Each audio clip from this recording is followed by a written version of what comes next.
It's 7 o'clock in Southern California, and time for the Thursday night D-Star Roundtable for July 20, 2017. This is Mike, N6HKH, your net control. This roundtable is held every Thursday at 7 p.m. Pacific to 0200 UTC on XRF002A and a constellation of X reflectors, including 310 Alpha, XRF555 Alpha, and XLX212 Alpha. This is a technical net dedicated to D-Star and open digital systems. It is a group effort. To join the discussion, start a topic, or ask a question, key up when I call for stations. Please remember to not quick key or tailgate. I will pause regularly to let you key up, and I ask that participating stations do the same. Just a second. Now, we don't take formal check-ins or do a roll call to give us more time to talk D-Star. Net Control is online, and everybody knows the story. It's at roundtable.tech, T-E-C-H, roundtable, all one word, .tech. Enter that in the address field of your favorite browser, and it will take you to the Thursday Night D-Star Roundtable Forum board, and there you'll find a real-time chat feature called the Shout Box. It's there on the landing page. You can use that to contact me as well as to post information relevant to the topic at hand. And it's free to use. You don't have to even register, although you should register on the Roundtable Forum board. It's no big to do, but it'll let you also peruse the rest of the, well, you can look at the rest of the board. You just can't do anything with it. And there's a lot of other topics and information that we occasionally refer to or have referred to in the past. In any event, we ask the stations offering a web address in conjunction with their presentation to post that URL or DNS in the shout box so that those listening now or later can link to that website or document location. The URL is simply roundtable, all one word, .tech, T-E-C-H. At the close of tonight's roundtable, the shout box, which usually gets filled up, in fact, as we get past 20 or so posts, it scrolls them off, but we will gather them all up from beginning to end, including those that were posted prior to the beginning of the roundtable, and move them to the shout box history above the general roundtable discussion board. Now, podcast listeners will get the shout box downloaded automatically on their podcast player. So, with the preliminaries done, we move to what's next, which is, as always, 60 seconds of D-Star Basics.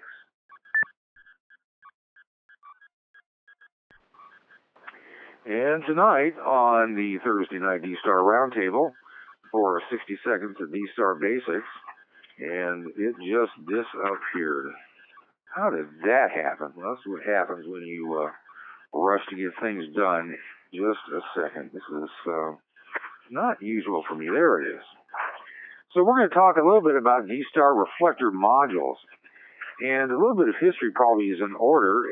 As you all know, unless you're exceptionally brand new to D-Star, the whole idea, whether you use a repeater or a hotspot, is to connect via the gateway to a reflector and one of its modules. Now, originally, upon the advent of D-Star, that is with the addition of D+, the reflectors had modules A, B, and C only. It was later that modules D and E were added, with D intended for digital data operations and E as a reflector echo test facility on the D+ system. Now, when D Extra arrived, which is, of course, where we're operating now, it arrived with 5 modules as D+, A through E, but none of them were dedicated to any particular activity. There is no echo test facility within D Extra, at least not as far as dedicated modules, and they were just simply A through E. And for many of the XRF reflectors, especially the legacy ones, as we might call them, although I see D plus and its reflectors more as the legacy. But with the advent of the DXRFD version 4, DFRXD is the software that runs the extra reflectors, it added modules A through Z. And they're all equally available, and they all do the same. Now, with some reflectors, X reflectors, certain characteristics or performance features or added attractions can be designated by the reflector administrator to certain modules, and that's not terribly common, but usually on the dashboard. You can see how certain modules are set aside for things, or perhaps they do certain things that are different than other modules, but that's not too terribly common. So when you look at an XRF reflector, you may have just 5 modules, which reflects an earlier version of the DXRFD software. If you see 26 modules, then you know that it's a more modern version of the X reflector software. And it just provides, and there, it comes with the software, and well, as I should say, as a software developed in the X reflectors, the software and the reflectors added features and made things easier to go. There is a distinction and a difference between what you can do on 5 module XRF. Now I timed out, which is probably good because it reminds me that I went way over 60 seconds, which I always do, but, at least I should get punished, which I just did for doing that in any event.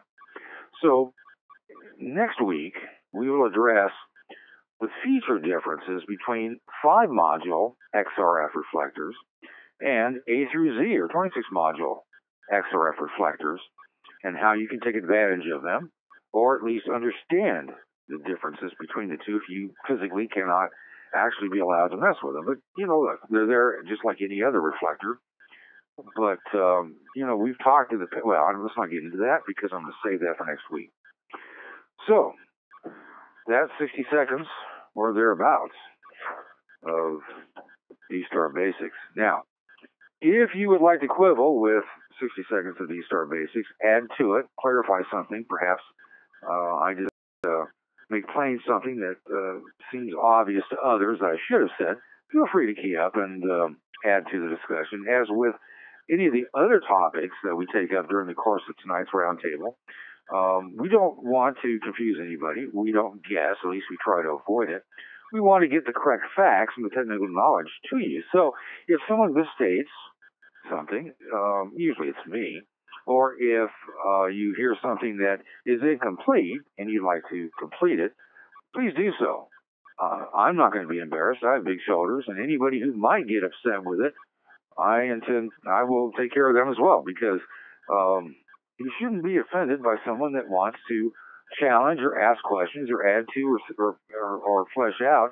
And look, that discussion can be just as important as the original topic that came up. So you all should know that by now. Nobody takes offense around here. So, with that being said, let's see if there are any announcements. And if you have an announcement, so now's the time. We'll take you. Please key up.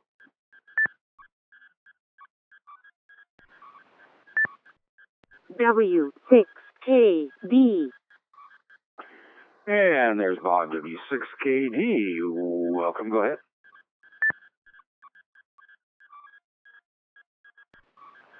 Good evening, Mike. And two things. One announcement and one clarification on the 60 seconds there. The announcement is the D-Star Commander host files were updated this week. So for those using D-Star Commander, you can get the latest host files by sending host update HOSTUPDT in your call to your hotspot, and it will go out there to the servers and update it for you. And let's see, the other thing, the third generation DXRFD X reflectors, which is a fair number of them actually. Most of them actually do have an echo module on module E.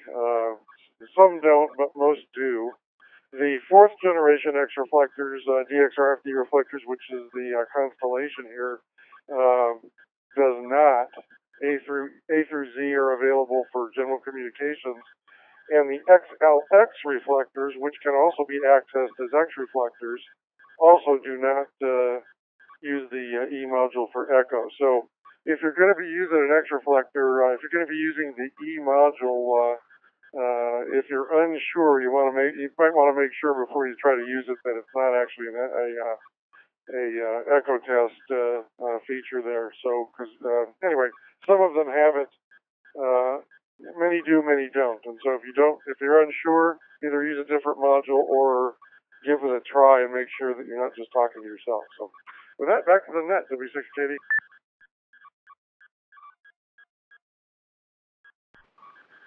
All right, Bob, thanks for the update on D-Star Commander and the correction on the third versus fourth generation reflectors. And I failed to mention XLX. I should have, because we have a XLX multi-protocol reflector that's part of the constellation 212, and we're being heard on 212 Alpha as well.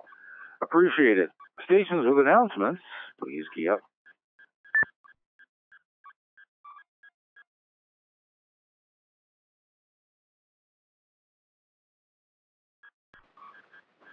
All right, nothing seen or heard. The only announcement that has come to my attention is that people should plan now, if you're in California, at least on the West Coast, to plan to attend the HamCon 2017, which is the ARRL Southwestern Division Convention. That is September 15th through the 17th, to be held at the Torrance Marriott Redondo Beach Hotel in Torrance. Well, that's quite a name for a hotel. The theme is ham radio for everyone, and they have a website. Of course, I don't have the, I just have this printout with no website information. It obviously came from a website, but the Torrance Marriott Redondo Beach Hotel is both where the HamCon 2017, the Torrance Hamfest sometimes is called, is being held, as well as where you can stay if you like. Be warned, that hotel sells out pretty quickly. They have a convention schedule for Friday, Saturday, and Sunday, September 15th through the 17th, with a number of events and tech talks, and they're going to have a Battleship Iowa special event tour bus, banquets, all kinds of fun things, and they also have, let's count them up, 1, 2, 3, 4, 5, 6, 7, 8, 9, 10, about 15 tech talks from topics relating from batteries to long wire antennas and RFI, EMI, and a lot of the usual Hamfest and Hamvention stuff. But there's also going to be a couple of discussions involving digital communications, or at least it's implied that may be the case. One of which is, let me find it here again, the latest in mesh networking. Well, that could go either way. Multi-mode digital voice modem host software and hardware. I'm not sure what all that will entail. And there was another one that I spotted. Oh, here, using your smartphone for amateur radio. Well, I don't know. But listen, it's a Hamvention. It's local, at least if you're in this neck of the woods. And it doesn't matter if there's no topics that you normally want to reform you'd like to attend to. It's to be there, see the vendors, see the swap, I guess they call it the flea market, swap meet, the guys that sell the stuff out in the parking lot. And Torrance is not a bad town. Plus, there's an airport just right down the road if you're so inclined.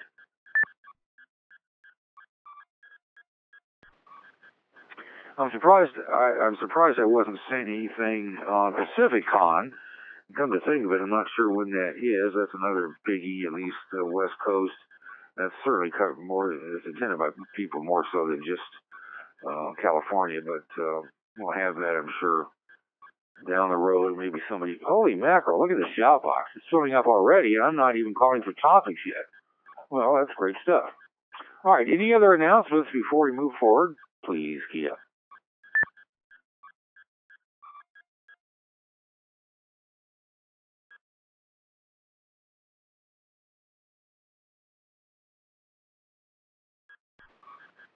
All right, not hearing or seeing any.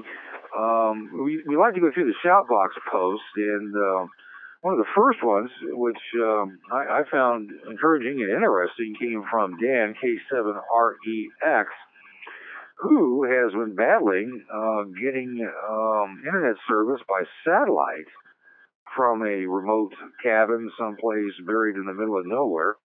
And that has been a problem for him. He couldn't get on the net. You haven't heard of much. When he's there on any of the number of hotspots, he has several, until just recently when he found a satellite service and a hotspot or two that specifically makes use of the satellite internet technology, which is not the same as the internet service provider that you might drag in at your home by wire, by copper wire, or by other means, and or it is different than what you get on cable. So Dan said he's going to try to get to a place to get into the net. I'm not sure if he's with us. Let me check. If not, we'll put this on the back burner. K7REX, are you with us yet? If so, go ahead.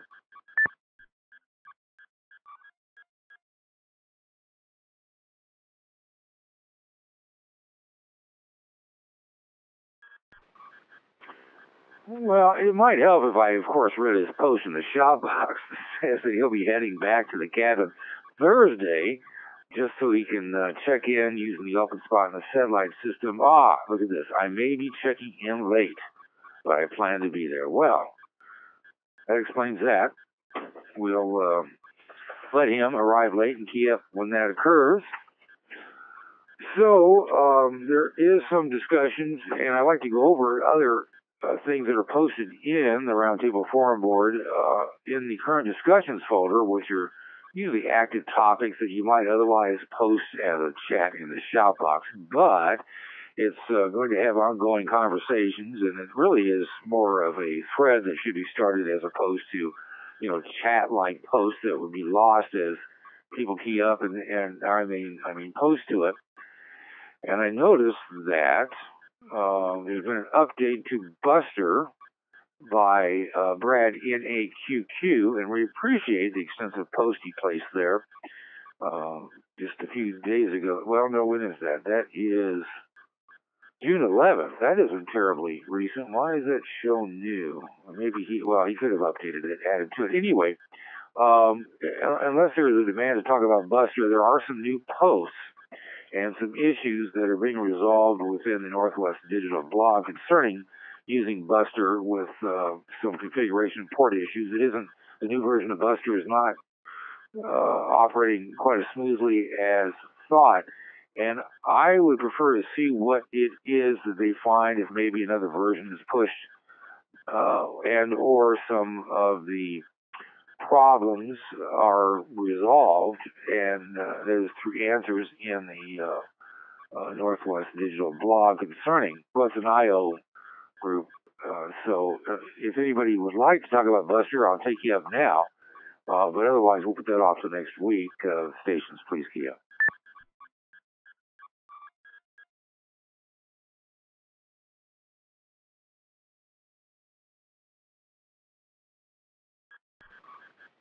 All right, that's fine. Buster, we're going to get to that for sure. At least next week. I know we're going to do it by next week. I don't see any other posts in the Roundtable Forum board, so we'll just continue on without calling on people that might have something to discuss out of there. We'll wait for Dan K7REX to get in, and he'll bring us up to date. So, let me ask: is there any software or firmware updates that we should be considering? I mean, other than Buster that's posted in the current discussions folder. Anything else that's new that for any of the devices or whatever runs on firmware and software that we concern ourselves with here in D-Star and other open digital modes? If you'd like to bring that to our attention, give us something to chew on. We'd appreciate it. Please key up now.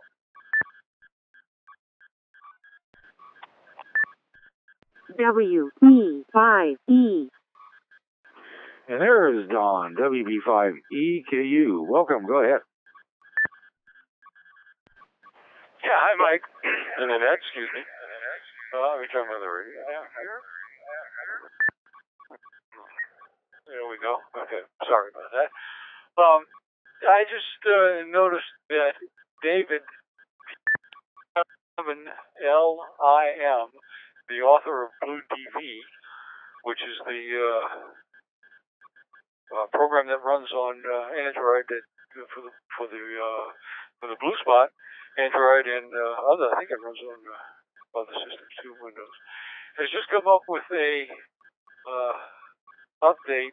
It's a beta, or maybe even a pre-beta, to control an AMVE 3000 thumb DV drive, or the Goose, who does the Mega board, has a AMVE 3000 board, and it controls that. It'll do DMR, and I believe it does D-Star and Fusion also. I'll post his website on the Shoutbox, but very interesting. He just released it today, the beta, or maybe he's calling it pre-beta. He's asking for people to test it. WB5EKU, Granada Hills.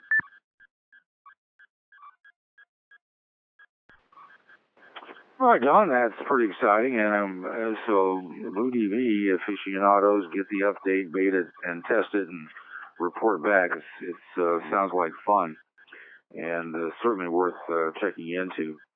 All right, any other software or firmware updates for gears, hotspots, things you like to play with here related to D-Star, or we discuss on this net? Let's take you now.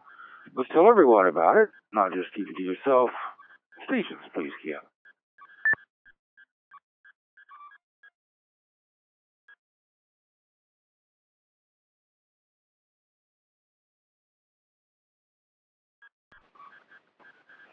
All right, nothing further on that. So, anybody have any PowerPoint presentations or YouTube videos that we should all watch that you have stumbled upon since we last brought this up, which was probably never before, but sometimes there's some clever YouTube videos discussing D-Star and some new ways of going about this section of this.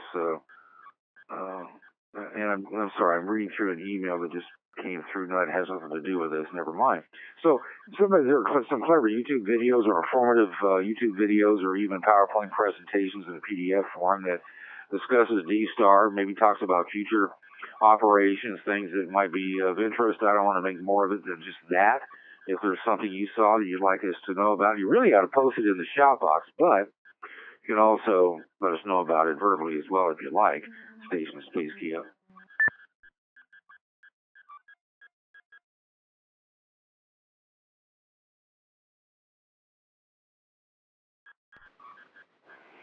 Yeah, I didn't think that would go too far. So, any new gear or devices that we should be discussing?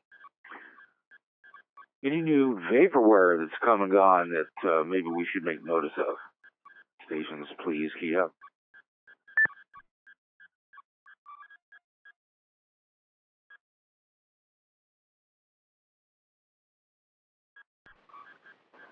And I want to thank Don for posting both the dates and location of PacificCon in the shop box, as well as the URL to get the Blue DV AMVE 3000 beta software link, so we can all check that out for those of us that love and or have Blue DV.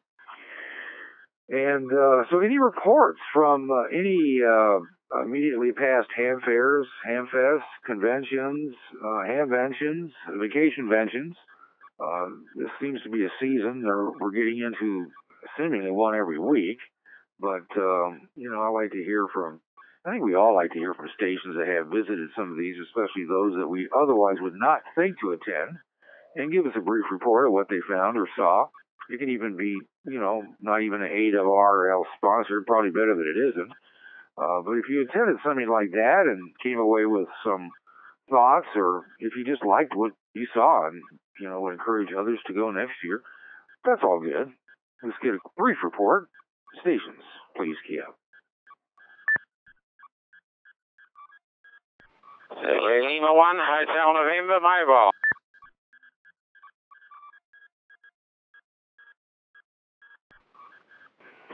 Hey, Brian. So, where have you been? Thanks for joining us. ZL1HN. And I mean, where have you been in that I suspect you have something to report from a Hamfest or Ham Fair or whatever it is that caused you to key up. I'm just glad you did. ZL1HN, go ahead.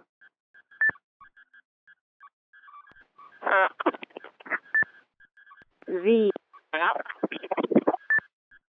Z. Z. ZL1HN.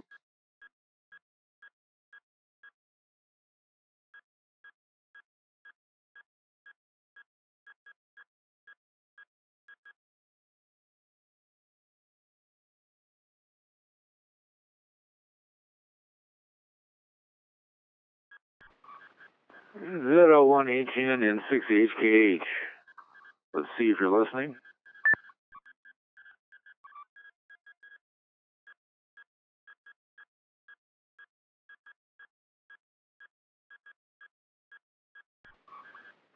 I just should give him a few moments to, you may just have wandered completely out of that repeater, which this sounded like was the case, and may still be talking. Let's just give him a moment to either change repeaters. I'm not sure he would think to do that. Let's just pause before you carry on. Just N6HK, stand by.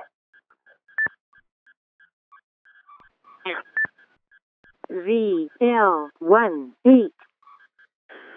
Okay, ZL1HN and 6HKH. That was completely unintelligible, broken, and it sounds like you're on the margin of the repeater.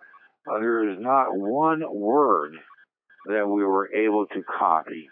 I'm sorry to report. Are you able to go to another repeater, maybe connect directly to a reflector?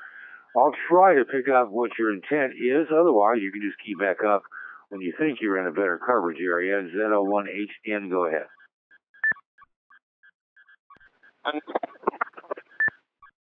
Z.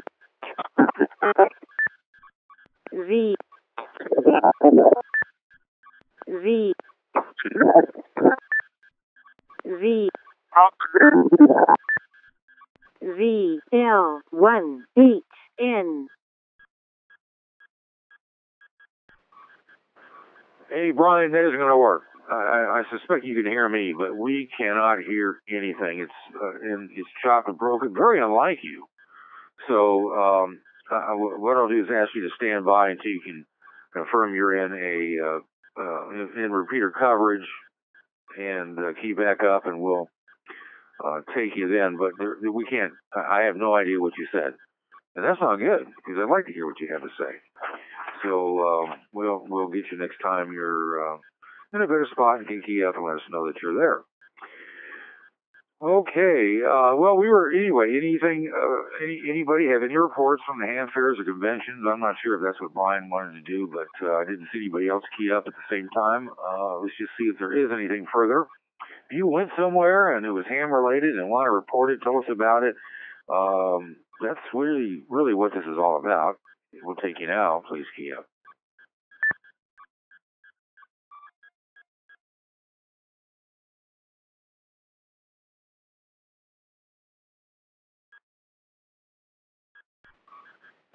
Alrighty, nothing there. And, we are going to jump, until there's a couple stations we have standing. We're waiting for key-ups when they are able to get with us, both T7REX and ZL1HN. But aside from that, I have to tell you that the topic on just about every board, on all the repeaters, reflectors, certainly the Constellation, on other D-Star and digital nets, has been Pi-Star. And there are stations that are just actively running around at ham meetings for local groups or otherwise that are showing how to install and program and put to use Pi-Star. There have been during both impromptu little mini nets of sorts on certain reflectors as well as during the course of regular nets, entire presentations or an entire presentation on how to install Pi-Star on your hotspot to make life allegedly easier for you and everyone else. It seems to be all the rage.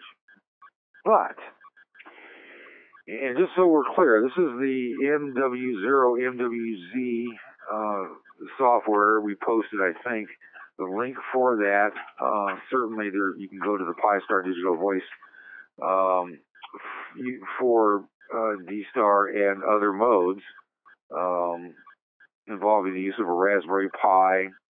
And you can use other, single card computers, or single board computers, I meant. And you can use a DVAP. There are other ways of configuring it. People have put it on various access point boards. But what a nightmare, so has been reported.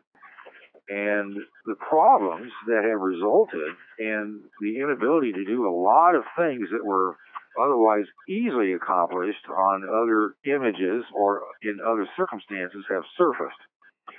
And there haven't been a lot of answers. So, I want to take up Pi-Star now. In fact, we already have one post from W6OSO who wants to get in on the fray.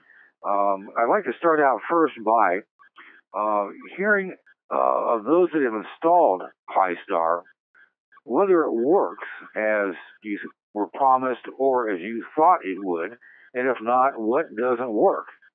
And I'd like to hopefully get some answers, since a lot of people have put a lot of time in to try to figure out why this device is not working as promised. Just a minute. And to help those who would like to get this image to work, to get it to work consistently and in a manner that would, make it, well, as easy as some are promoting it. And I'm not bad-mouthing it, by the way, but it's just caught on like wildfire. I mean, everybody's talking about it in all across the digital modes and not just on V-Star. So, with that in mind, stations, please key up.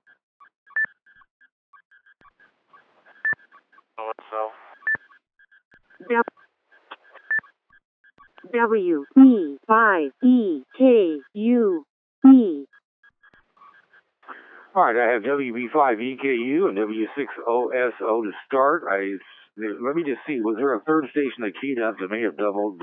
Please key up again if it wasn't the two I just announced.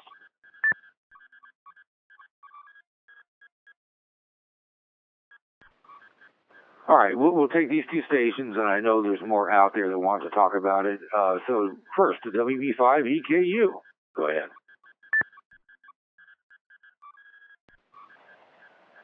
KN6HKH in that WB5EKU. I'm running on a Pi-Star node right now. It has a very simple interface to set up. It is very, very simple. For a first-time user, it might be really, really good.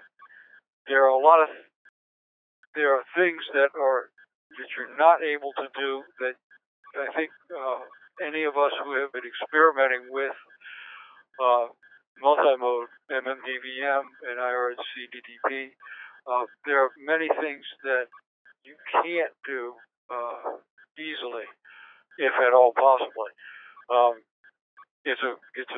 Like I said, it's a great, easy way to get a node going, and it does run multi-mode. If you run a TV Mega, it runs D-Star, Yaesu Fusion, and which is C4FM, and the other one, DMR.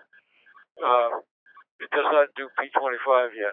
On the on the TV Mega. I think a couple of boards coming out now will allow it to run P25. But let me reset here.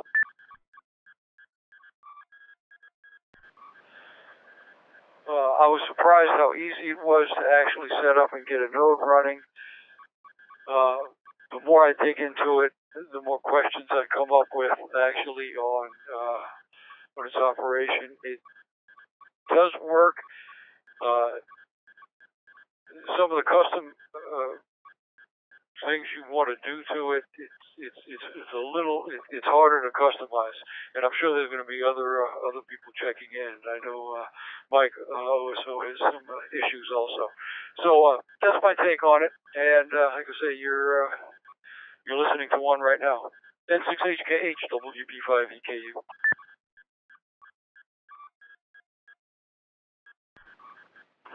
All right, Don, appreciate that. Hopefully you'll stand by because we may want to drill down on some of the specifics when we compare this with other images and interfaces. But for right now, we just want to see if we can identify problems and clear them up.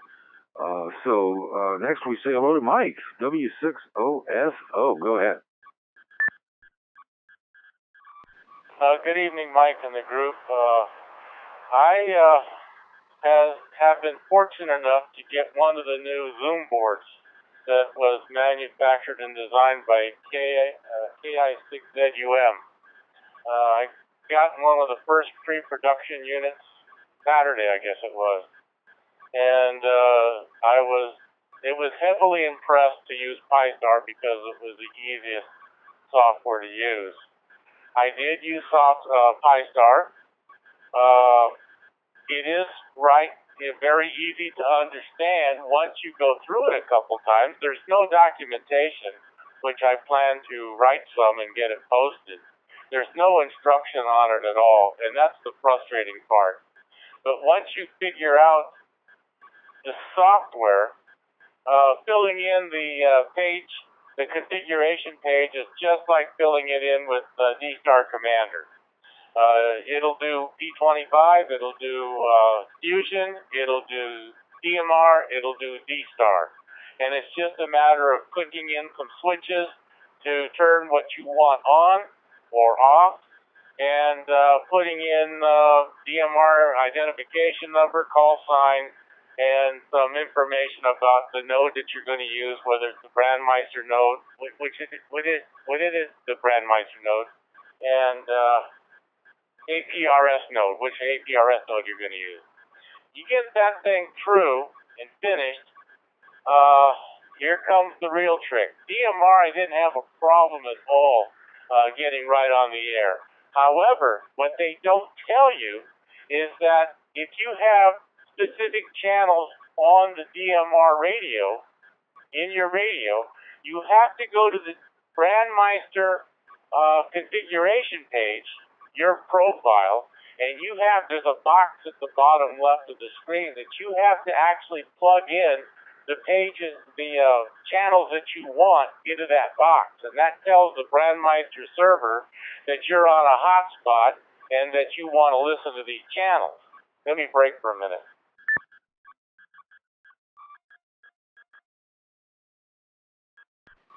The next stumbling block I ran into was D-Star. I couldn't get it to work for the life of me. I was expecting it to work like D-Star Commander, very simple, part of the KLX software, or G7 KLX software, and basically it's a hybrid of that software. To make it work on D-Star, you have to go to the DR mode of your radio. You actually have to program it. I programmed it through the ICOM software into the DR mode. There's a section in the digital part of that software that says repeaters, and you set it into the DR mode, and then you use the preset codes in the DR mode, which has all the reflectors. You might have to add some X reflectors because they don't add them. And you're controlling your radio now through the DR mode, and in the ID51, for example, when you go into the DR mode, you have two, and on the upper screen you have a lit up screen that says to, and then from says CQ, CQ, CQ. You highlight that CQ, CQ, turn the tuning knob, and go to the specific reflector you want, key up, and it automatically makes the link change on the Pi-Star and runs you out into the network. DTMF codes are not supported at all on Pi-Star. I asked them about it. I asked them if it could be done, and they don't even want to talk about it. They said, nope, not supported at all. So that's one of the fallacies. Now, when I got this board, and let me take another break.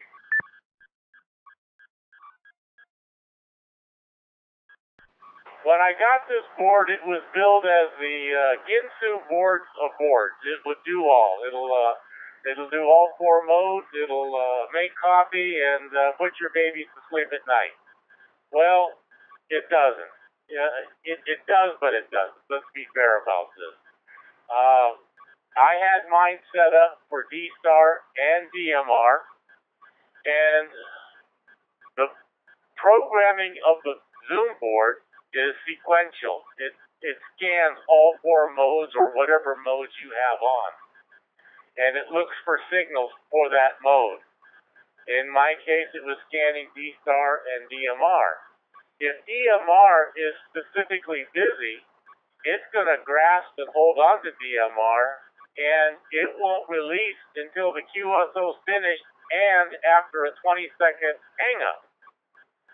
If you have 6 or 7 channels in there that are frequent, like TAC 310, North America, California, SoCal, those channels are always busy. You're never going to get into the D-Star mode. In fact, when you look at the D-Star radio, you'll think it's gone crazy because it's flashing lights. It's seeing the DMR being processed through the board, but it's not letting any sound go through because it's a different technology. But the radio does react accordingly. And that took a minute to figure out. So I basically shut everything off on the Pi-Star, and it's strictly a DMR hotspot. That's the best thing that I could figure out to do with it. It makes the most sense. I went through this kind of fast, and I'm sure there's a million questions.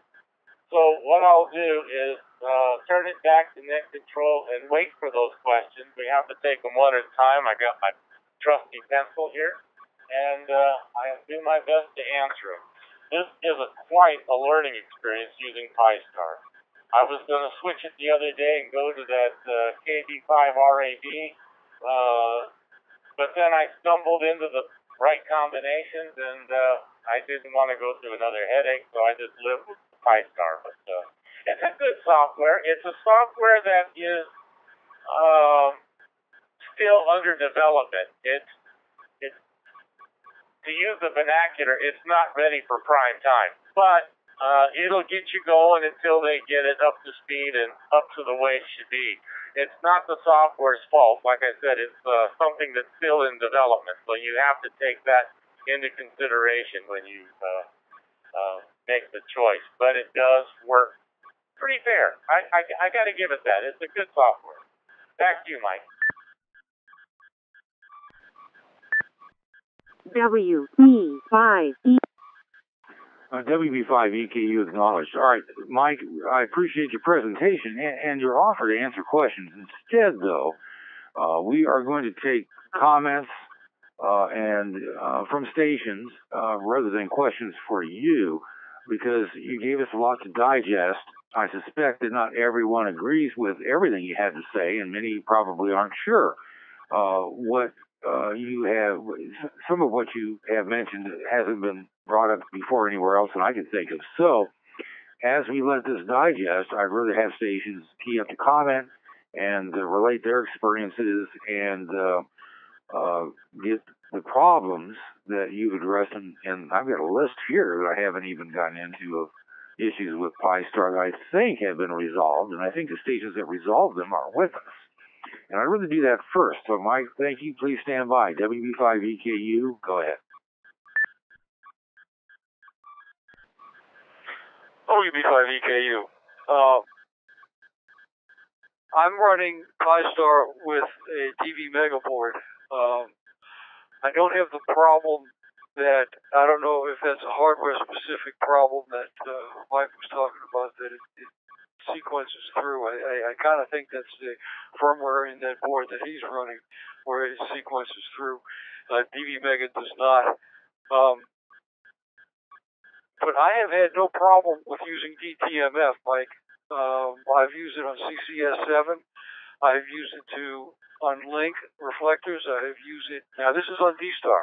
Okay, I don't know that DMR, being what it is, even recognizes DTMF. And I really haven't tried it on Fusion. I did have one or two QSOs on Fusion, but I did not do any DTMF. But I know on D-Star it does do DTMF. I have connected to reflectors. I have disconnected them from reflectors, and like I said, I've done CCS7 connection and disconnection, and it does recognize DTMF. So I'm a little confused about yours. I'm believe me, I'm not challenging you. I fully understand that you are having that issue with it, and when you said that they don't even want to talk about it, I don't know why, since it does actually work. But well, it works at my station here. So okay, that's my 2 cents worth. That's HKH WB5EKU.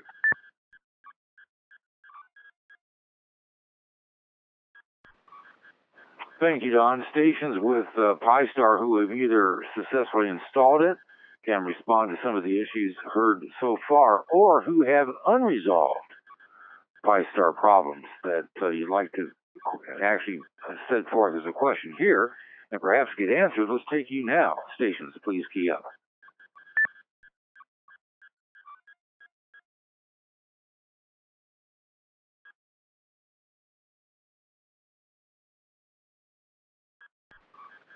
Well, I see you out there, so yeah.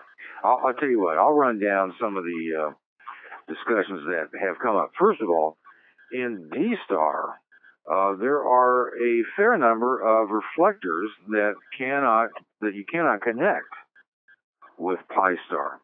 And they seem to be a little bit more prevalent in some of the XRF, but it's also with some REF reflectors, while there are others that would be as commonly connectable before with a different image that can be connected. And I've heard things such as it's not the host file.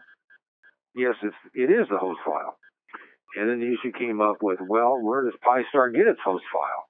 And I've heard everything from midnight downloads to connection that, once you bring up the Pi-Star browser, which is really all it is, it's just a little mini browser that you would bring up, much like with your portable Wi-Fi that you get from the cell phone company. In any event, it's got a little mini server in it. So, and then there were these issues with regard to the changing and the inability to change the bands from within the web page. There are issues with the choice of talk groups in DMR, although W6OSO said that you sign into Brandmeister as you would with your hotspot, which is what they want to do. It apparently just senses, or you tell it you have Pi-Star, or in combination with whatever device, and the talk groups are appropriately downloaded. But apparently that download or that capability is incomplete. So that's a handful of them, and there's more. And these are just notes I've taken from listening and notes that have come my way. So with that in mind, I mean, what troubles me, of course, with Pi-Star is its lack of capability of connecting to reflectors that have been around for quite some time. Yet you can easily connect to those same reflectors with either of the other more mainstream images. Now, I don't know about the Zoom board, the ZUM board. We don't hear a lot about it here, which is understandable. It's more like a, the Zoom board's kind of a misnomer. It's more like an interface board, an audio interface of sorts. But still, it is favored by some, and Pi-Star is downloadable on it. It just doesn't work right, technically speaking. So anyway, with that list of issues, I was hoping to get them resolved. Let's see what we've got. Stations, please key up.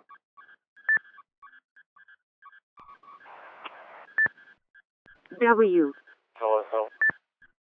W6OSO. Yeah, hey Mike, what's happening is I think you're double keying and or you're trying to announce. Don't do that, please. Just key up. I'll see you. And okay, yeah, it's just you. All right, that's fine. W6OSO. Go ahead. Your questions are exactly what I ran into this week getting that thing set up.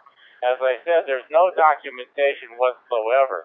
All the documentation they refer you to is a Facebook page that's held by the writer of the software, the author of the software, Andrew something. And he's got a couple of people that work with him that field the questions as they come across.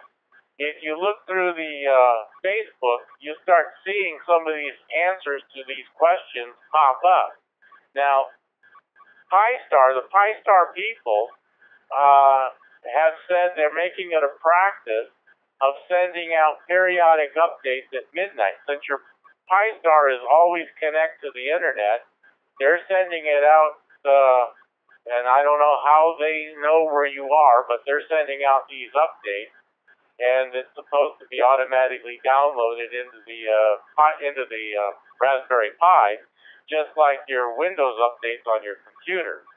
As far as reflectors go, they have not as comprehensive list as what John or Bob W6KD put out.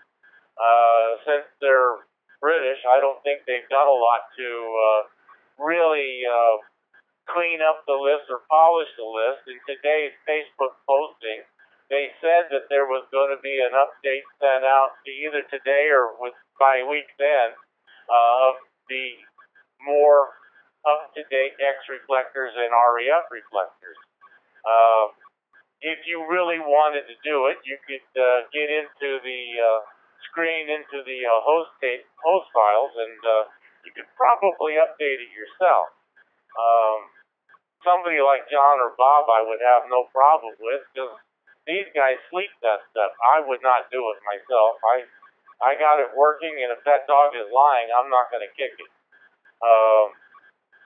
I think that pretty much covers all your questions. I'll turn it back over to you. I'll stand by for anything else you have.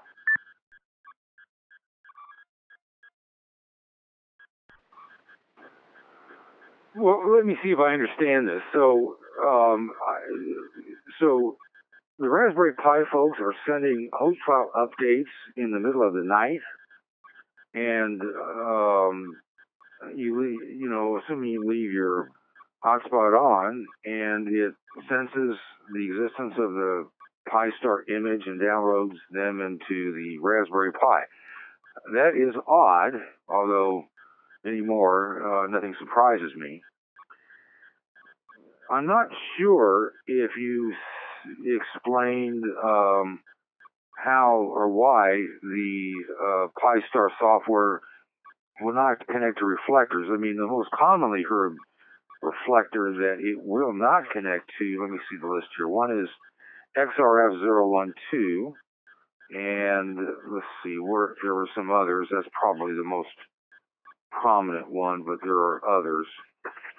And did that get resolved, Mike? And did it get resolved through anything you did, or do you think it got resolved automatically? And also, who told you, or where did you see that the Pi-Star folks this is a a non-commercial, amateur, open source product, are sending updates live on the air, hoping to catch hotspots that happen to be up and running.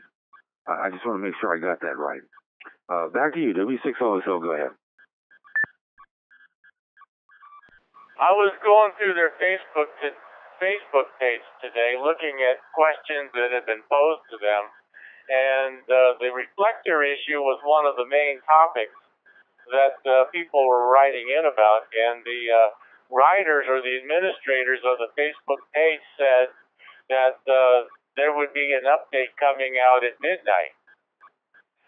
That's what it said. I've been told that the updates from Pi-Star are sent out to the Pis. I don't know how they do that. I don't know how they know who has them. I don't know how they know who has the software, who's registered. I didn't register the software.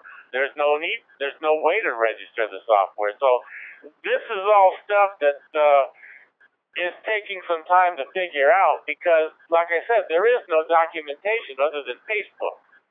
This is the best that I can give you because this is what I've been told. As far as reflectors go, they tell you up front that the D-Star will only work in DR mode. And in the list that ICOM puts out, there is a repeater list, and in your call sign on the 51 software that ICOM puts out, there is a page that has the U, E, and I commands, as well as CQ, CQ, CQ, and then it has linked to REF 001, and it goes all the way to 75. I added the X reflectors at the bottom of that list, and it works. It works fine. I did REF 12 and XRF 12. Now remember, XRF 12 has been changed. I know it's been changed a couple times. It went from a club name to San Diego, and then it went to an IP address. And to be honest with you, I've been using D-Star Commander for such a long time that I haven't had a problem. I just do the DTMF and away it goes and right into the reflector. So that's what I can tell you. Back to you, Mike.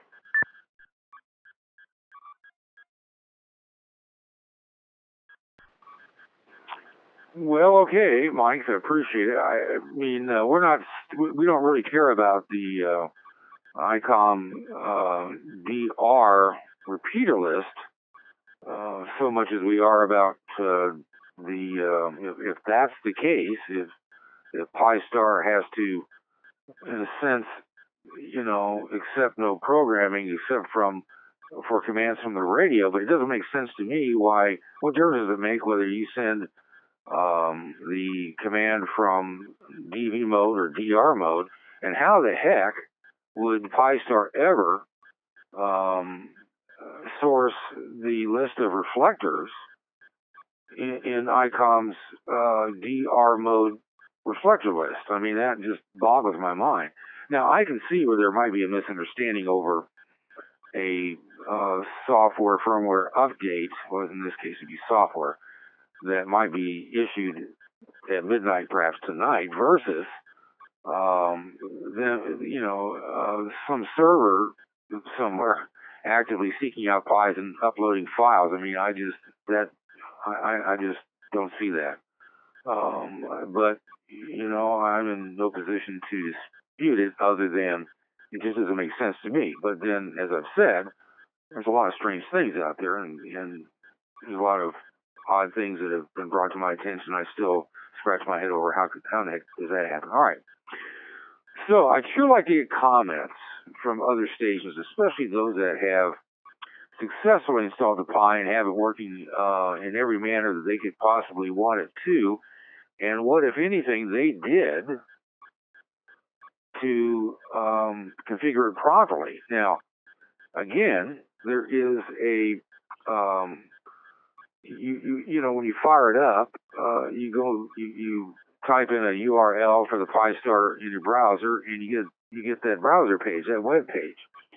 And there, you do everything, but that's all you get. You're not logging into a distant server. This is just the interface in the in the form of a web page that it provides, and whatever features are there is what you get.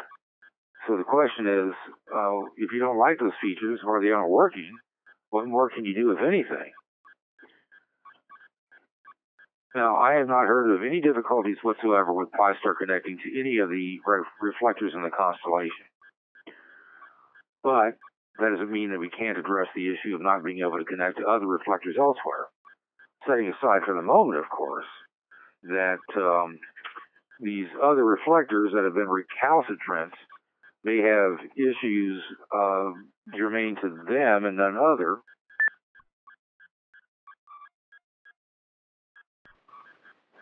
But I'd rather answer questions, because it's not so much the reflectors, it is reflectors that you can't connect to and how to fix that. I mean, short of just abandoning it, but it's a big to-do. I mean, day doesn't go by without hearing Pi-Star everywhere.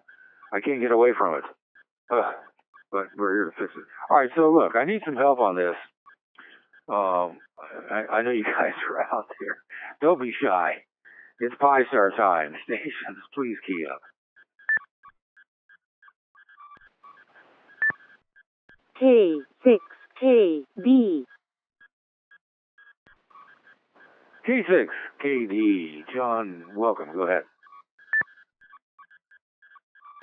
Okay, well, a couple things. One, the question is how host files are automatically sent to or received by an image. Typically, what they do, in fact, the KB file.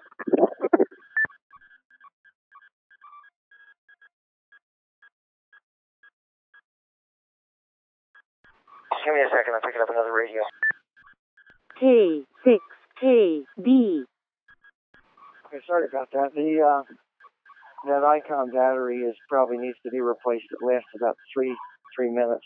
The KB5 REB image, and I'm sure this one does the same thing, is schedules a cron job and goes out and updates host files automatically at a certain time of day. A lot of people don't like that, and that's something that you go into Linux and you can fix that. I have heard people say, I set it up. I set up the image, but I didn't do much with it. I just wanted to look at a few things. But I have heard people say that they do use DR mode with it. So I guess I'll leave that to anybody that they use DV mode in addition to DTMF. So, I think there's a couple people that are on the net that have done that. Maybe they'll key up and mention that or tell me I'm all wet. The other thing that I had noticed is the website. I did not see, you mentioned about setting the band, or sometimes called the module. Now, this is not the default startup reflector module.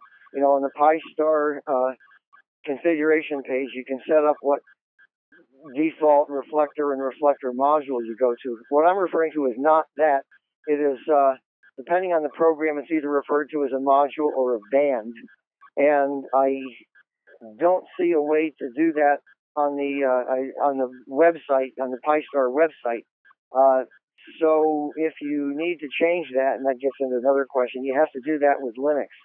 So I guess that brings in another question. Maybe comparing the ease of using the images. But if you want, I can give you my 2 cents on that. But maybe you want to talk about some other issues first. Thank you, Mike.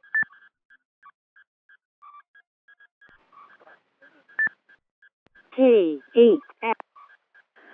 Well, yeah, just hang on, John. We'll get to that. K8SRB recognized. I want to do a problem and solution segment of sorts. I'm hearing problems, and I'm hearing maybe this is what is a solution, but I'm not certain. So just hang on. K8SRB, welcome. Go ahead. Yeah, Mike, this is K8SRB.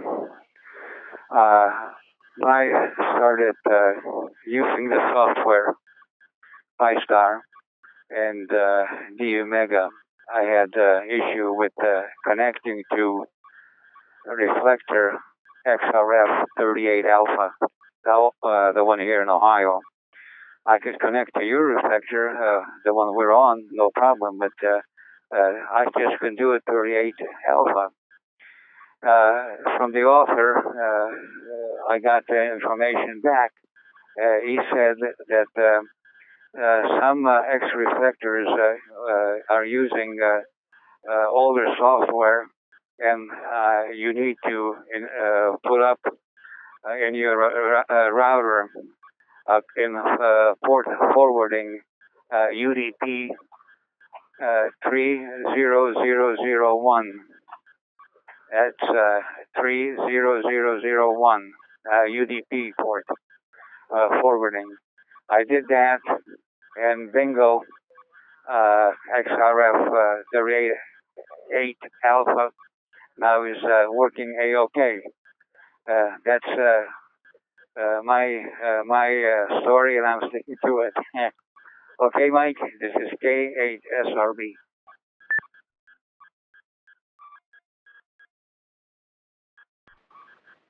Well, thank you, Stan, and that's a story worth sticking with. So that helps us out. It could be then, in thinking this through, that the X reflectors that are running the third generation of DXRFC, where port forwarding is not resolved, that you would have to, do port forwarding. And I wonder if that resolves the connection problems, as you mentioned with 38, that, resolved it. But I'm not sure that resolved it for all. It would be interesting to hear that, because that then, kicks out the bad host file information.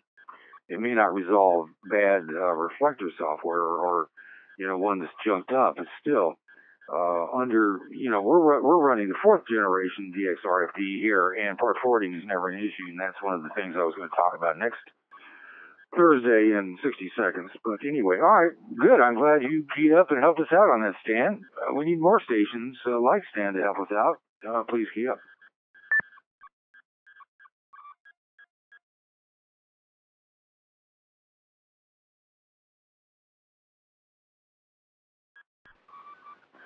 All right, nothing there. Well, did anybody visit the Pi-Star Facebook page and determine if, because I've been looking at it earlier, I don't have it up this minute. I have too many other things up this minute, but that question was posed. I can connect here, but I can't connect there. Here and there being reflectors. And, the thought may be it is a host file, but now it seems like maybe it isn't. So, has anyone seen a reply? Has anybody tried to determine the source of the host files that are provided, if they are by Pi-Star? And if we can maybe eliminate that, because I'll tell you, if you're going to have to update your host files manually in Pi-Star, holy moly. And I'm going to have K6RSD talk to that here in a moment. So, anyone have any comments on any of the problems that I've reported on, others have reported on concerning Pi-Star, and can help us out with solutions? Let's take you now. Please key up.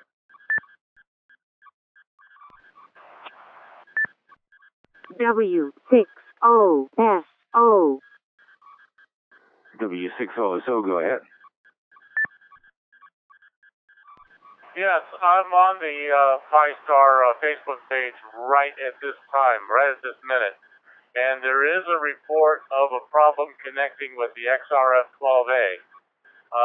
He can talk to people on the Zoom board, but he doesn't see it on the link up, basically is what he's saying.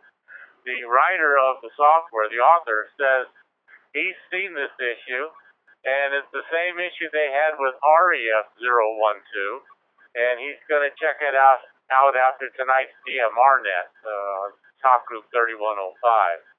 So yeah, there's some issues there that they're still sorting out, but I think they're taking them as it comes up. Like I said, this software I think is easy to use. For the average computer user, it's a no-brainer. But if they had some instruction, it would sure make it a lot better, but, what can you say? Back to you, Mike.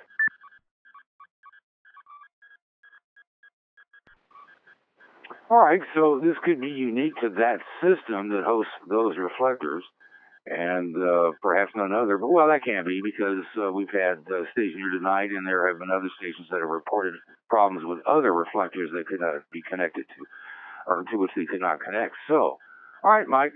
All right, anybody else before we? I want to take Pi-Star a bit further. I'm going to call on some stations to help me with that. But anything further on specific connection problem issues, not just D-Star. We'll also hear you on the other digital modes. DMR seems to work okay from what I can tell. Don't know one way or the other about C4FM. We've got conflicts over whether it handles P25, but we don't usually have a huge P25 audience here anyway.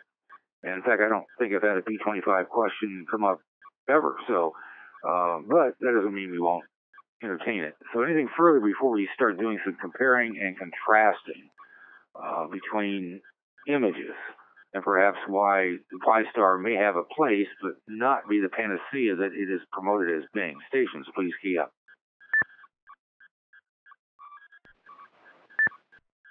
W6K. W6KD, go ahead.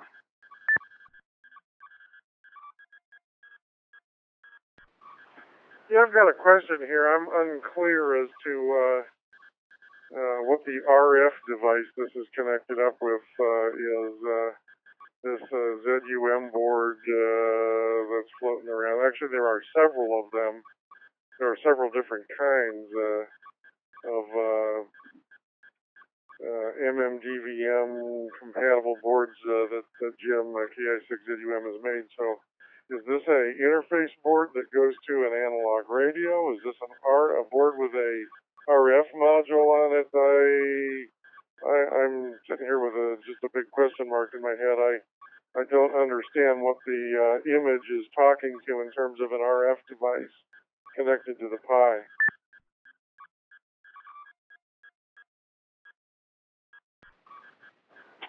Great question. Let's clear that up. ZUM board owners who can answer this, please key up.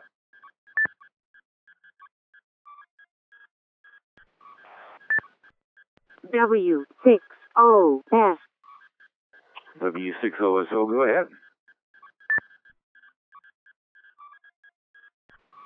To make it simple, I would say that the ZUM board is kind of like the DD Mega. It's an all-encompassing board. It's about 1 inch wide by 2 inches long. It fits parallel within the envelope of the Raspberry Pi Zero. It makes a very compact little hotspot that's set up to be headless. I sent Don some pictures, but I'm going to tell you what, I'm going to send some pictures to the shout box in a few minutes to give people an idea of what it looks like.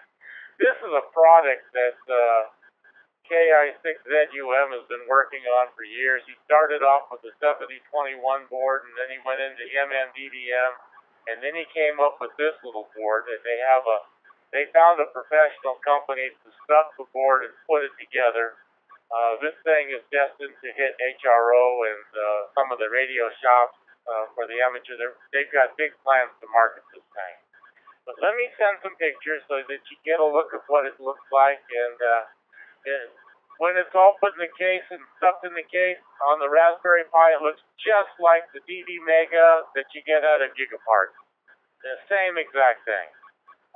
Now, Don was talking about his DD Mega taking DTMF. This, maybe it's the firmware, this Zoom board will not take it.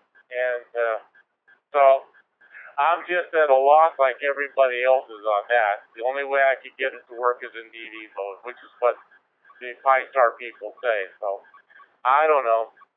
People have been doing all kinds of crazy things and getting it to work, and I don't know how they did it. But let me send some pictures. That'll clear up a lot of questions, I'm sure.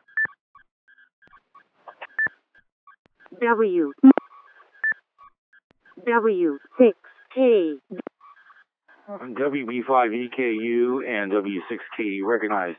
Well, Mike, we appreciate the pictures, but what it seems we're more interested in knowing is what does it do? It can be pretty and it can look nice in a case, but how is it connected to the Raspberry Pi? Does it connect to the I/O pins that are on top of the Pi? And I'm not entirely clear exactly what the Zune board does. It is not a DV Mega, I can tell you that much. It by itself can't do anything. So, let's see what the other stations have first. And then, Mike, if you can perhaps think about how to precisely describe what the Zune board does and how precisely it connects to the Raspberry Pi, that would be helpful. First, though, let's go to WB5EKU. Go ahead. WB5EKU. Sorry. Okay. Yes, it does connect to the Raspberry Pi via the GPIO pins. Basically, what the ZUM board is a modem with an RF chip on it. Something similar to the DV Mega. It has the same processor that the Arduino board does. All they're doing is taking a link out of the chain. They put the processor on the RF board, and they use that as the modem, an A to D modem, and it connects directly to the Raspberry Pi in a similar manner as the DV Mega does. It has different firmware on it. It might, that could possibly be why it's not recognizing DTMF. Although DTMF is a function of the MMDVM and not the firmware, but I am not really up on that either way. So it could be possible. So it's just a kind of like a DVAP. A couple other chips on it, and you stick it on your computer, and your computer happens to be a Raspberry Pi at this point. I hope that gives a little bit more clarification. N6HKH WB5EKU.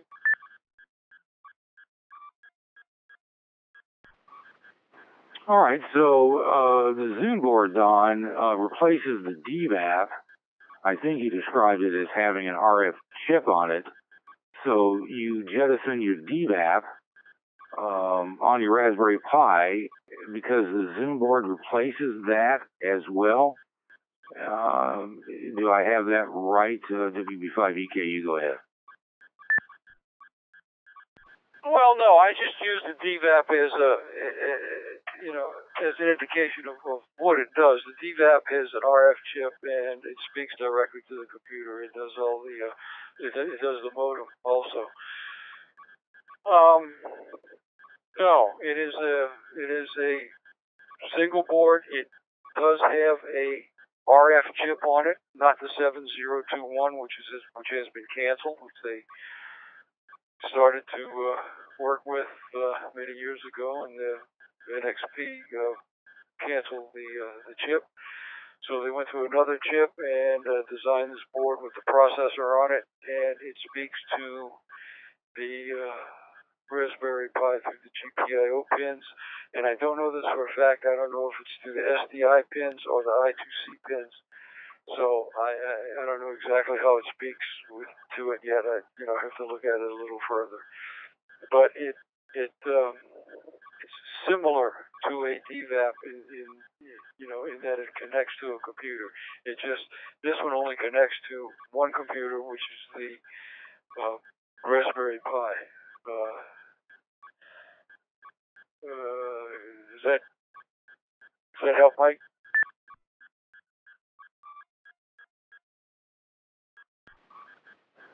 What's the RF device? The DVAP? Go ahead.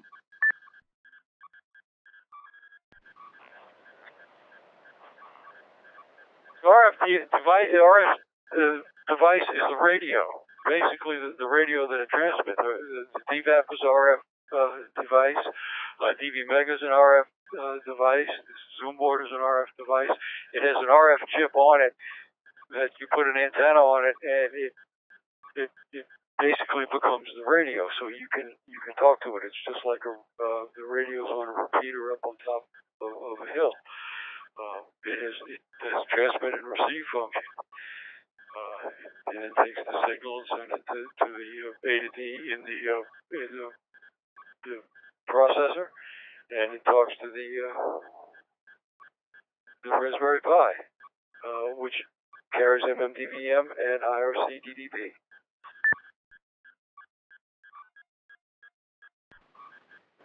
I got it. All right, the Zoom board has an antenna. That takes care of it for me. W6KD, go ahead.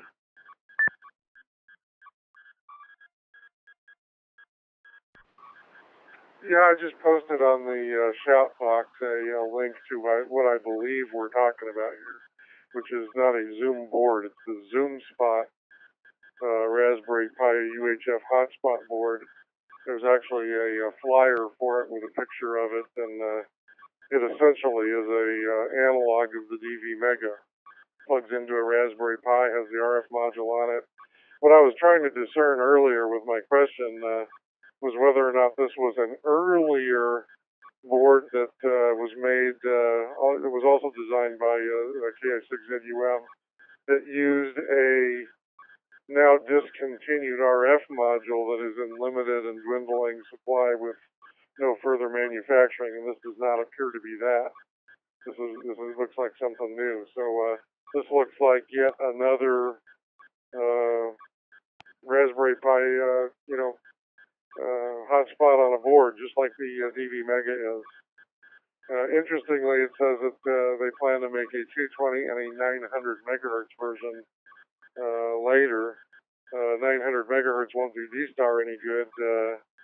I suspect there are probably some 900 megahertz DMR radios, though, that maybe could make use of it. But yeah, it is interesting. But yeah, the Zoom Spot, not a Zoom board. W6KD.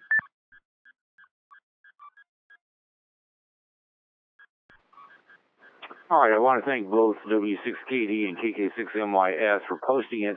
And the Zoom Spot, which KK6MYS put in caps, so I think he's shouting that. And that's an important distinction for the reasons that W6KD explained. And I apologize for picking up on the description of it as the Zoom board. That would be incorrect. The 7021 board may sound right, which is the old thing, but the Zoom Spot, now that we understand that that's what we're talking about, and that's what W60 was talking about, that, if you look at the photos, clearly the antenna, you jettison the DVAP, if you put it on the Raspberry Pi, and away it goes. So, we got that resolved. Now, what I'd like to do is call on K6KD because he keyed up and wanted to talk about this, and I think it's important. And that before everybody goes berserk, jettisoning their SD or micro SD cards from their Raspberry Pi or DV Mega or whatever device they may have, assuming that they use a card, I can't imagine why they wouldn't. And or worse yet, without first copying the image to their desktop for later use, simply installing the Pi Star on top of it, and then going, and then not being able to revert back. Of course, there's nothing whatsoever wrong with giving it a try, and that's why we're talking about it, and it is a big topic.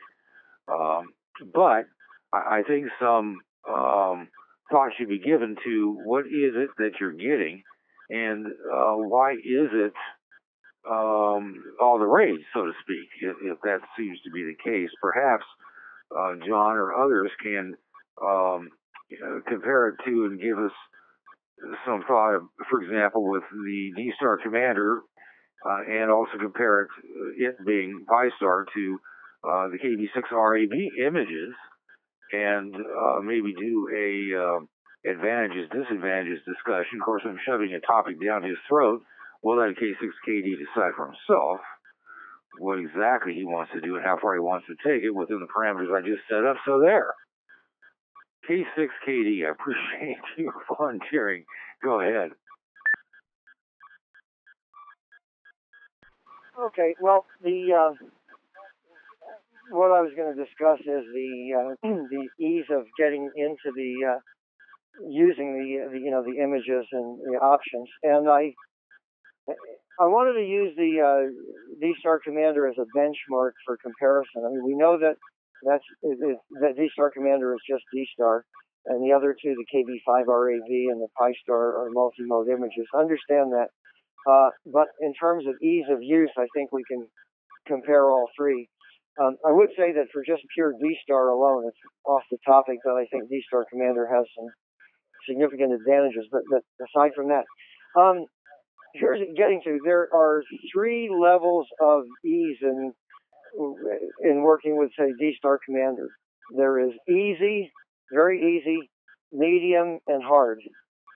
Very easy is in the case of D-Star Commander, are the questions that the program asks before configuring your card. You don't have to set anything up.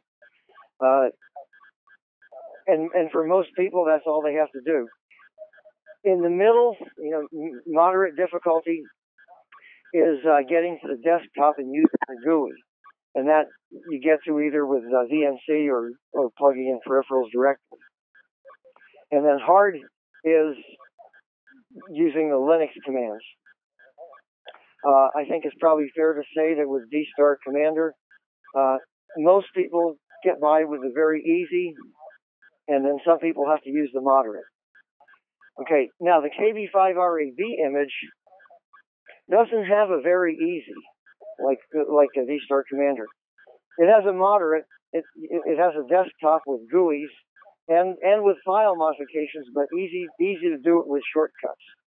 And I think virtually everything you do with a KB5RAV image, you can do with the middle, the moderate level of difficulty, and you very seldom would need to go down to the lowest level and deal with Linux. Now, by contrast, Pi-Star has a very easy, that's, it's filling out the web pages. I have not found any moderate. I've not found any desktop GUI or any VNC to get in, either connecting peripherals. And I've looked around. And I've talked to a couple other people who couldn't find it either. So I'm hesitant to say absolutely it doesn't have it. But generally, if an image has a desktop, you'll see it when connecting the peripherals. And I tried some Linux commands to look at it. I don't think it has it, but it has a very difficult the Linux commands. Let me reset.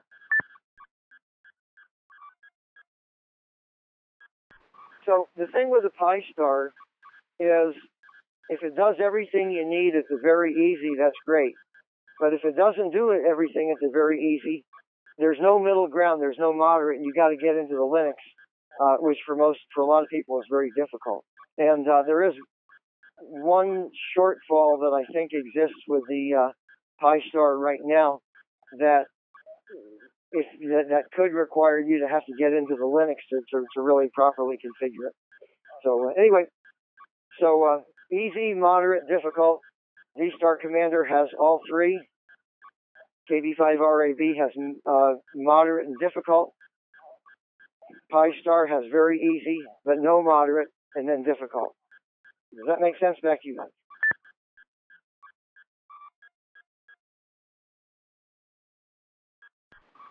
It does. Stations with questions, please give now.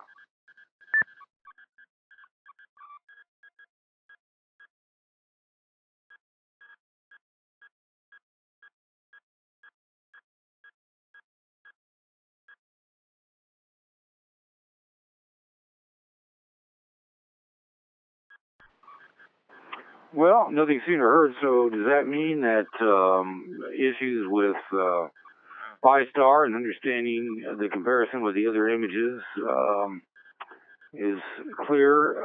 I'm not sure that we have solved all the issues. We've kind of suggested some possible solutions, but I haven't heard any specific. Here's how to get on all the reflectors. It seems from K6KD's presentation that if you wanted to update, if you think it's a host file issue, you're into Linux, and that is unless you're literate and proficient in Linux, that's a dangerous path to follow, for the average user, such as me. So, anything further on the Pi-Star? We sure, if you solved a problem, we'd like to hear about it. If you're still having an issue, we'd like to hear about it. If you've got rid of it and thrown it out the window, fine too. Anything further on Pi-Star, let's take you now. Please key up.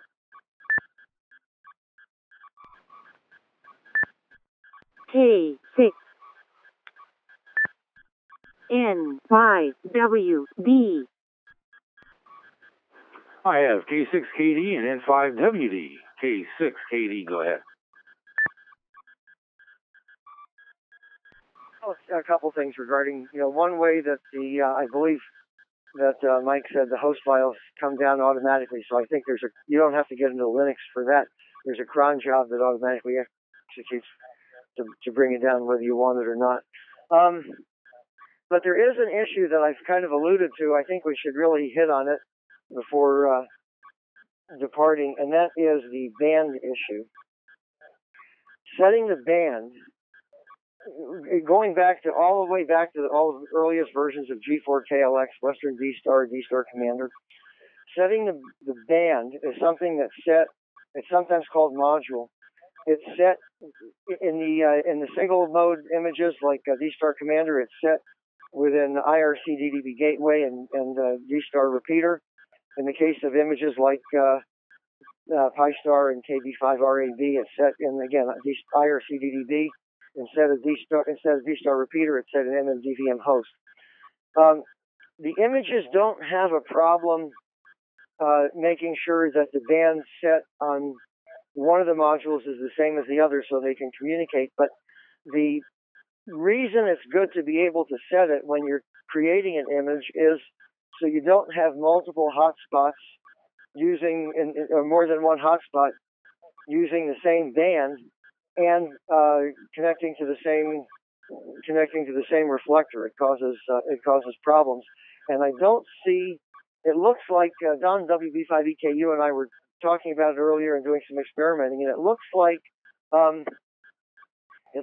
the Pi-Star automatically sets it, probably based upon the frequency that you select, which is really an completely outmoded standard.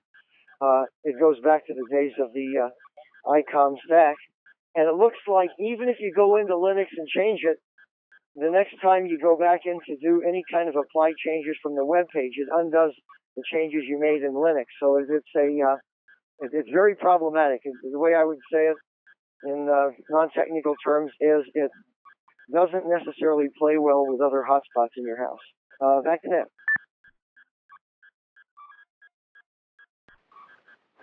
John, thank you. Next, we welcome N5WD. Go ahead. Hey, Mike. Good evening. N5WD. Name is Wayne. I'm in Fort Worth. I've got a question about Pi-Star. After listening and reading and seeing whatever I could get my hands on, I'm confused. What does Pi-Star do that has everybody interested in getting it up and running that, say, D-Star Commander doesn't do, or the Western Digital image? It seems to be a lot of trouble for not much gain, and I'm not seeing what's different. So can somebody enlighten me on why it's so desirable?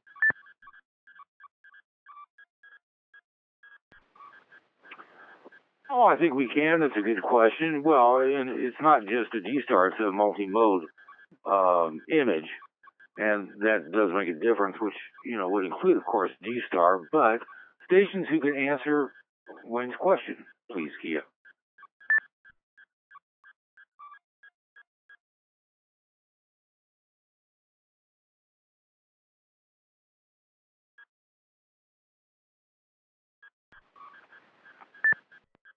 W6OS.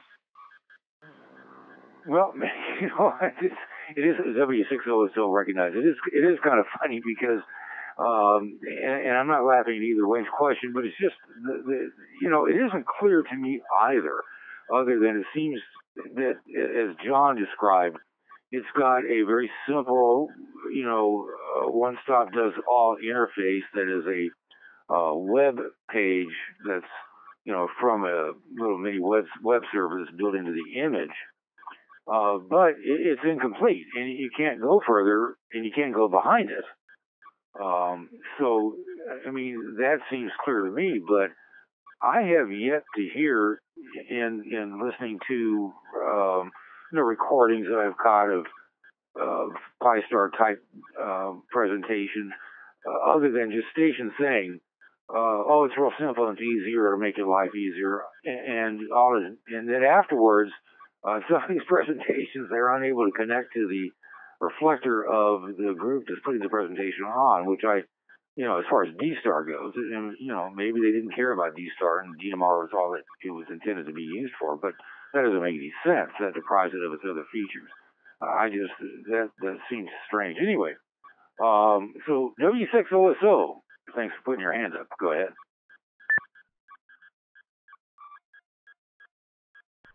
Well, the way it was sold on to me was that Pi-Star allows you, with this Zoom board or Zoom spot, whatever you want to call it, it allows you to simply set up the software with the Raspberry Pi so that you have the ability to have all 4 digital modes, P25, D-Star, DMR, and Fusion on one hotspot. That's the way it was sold. It's being promoted as the penicillin for the digital mode series. It does all.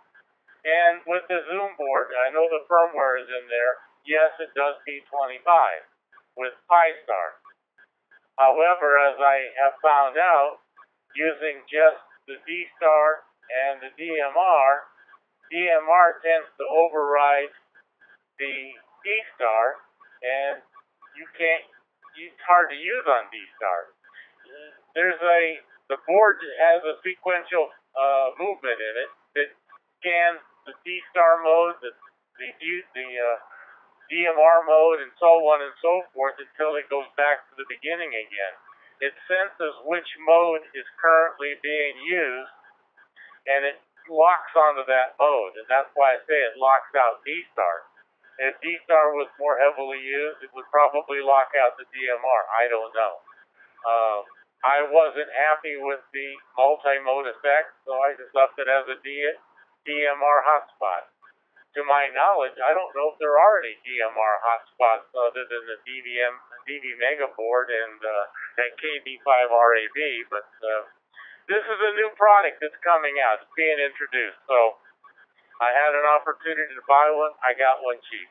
That's all I can say. Back to you, Mike.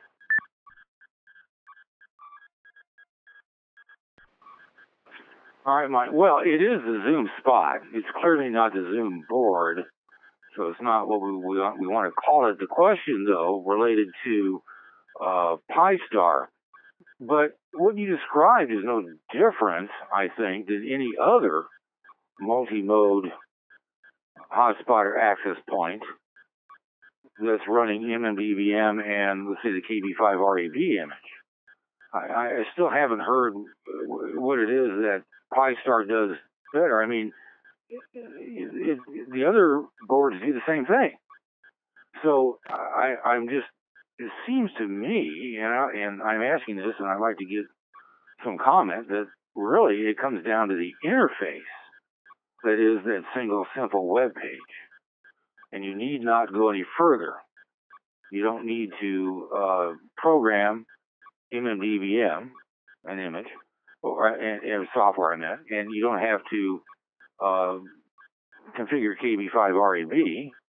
And so in that sense, I suppose it is simpler to use, but there seems to be significant limitations and some bugs. And also, I'm assuming, Mike, you can keep if I'm wrong in this, that when you say it locks out, it just seems to work better than, because at present, that, if you're on DMR, you're not on D-Star, and if you're on D-Star, you're not on well, as far as the primary radio. So anyway, maybe I'm confusing things, but I'm getting confused myself, and I can't be the only person. K6KD, can you maybe enlighten us a little bit more with respect to N5WD's question, because it's a genuine one, and I know you went over part of this a little bit earlier, but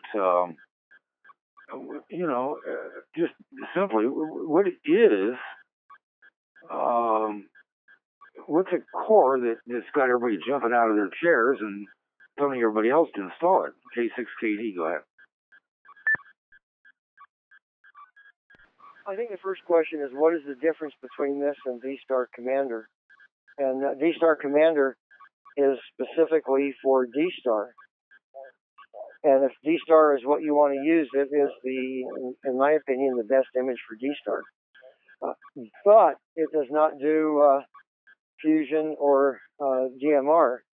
The other images, the KB5RAB image, does with a hardware board like a DV Mega, does the different modes, as does the Pi-Star. The Pi-Star software and the KB5RAB software under the hood are the same. It's a G4KLX, IRC DDB, YSF gateway, and MMDVM host. The main difference is the interface. The Pi-Star has a web interface, which is probably the easiest if you have to fill out a form. The KB5RAB image has a desktop that you can get to either by plugging peripherals in or with DNC. So it's just a different way of interfacing between the two.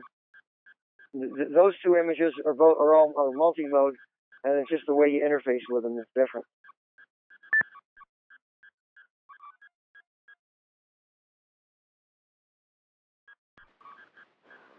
Anyone else wish to comment on this? Please key up.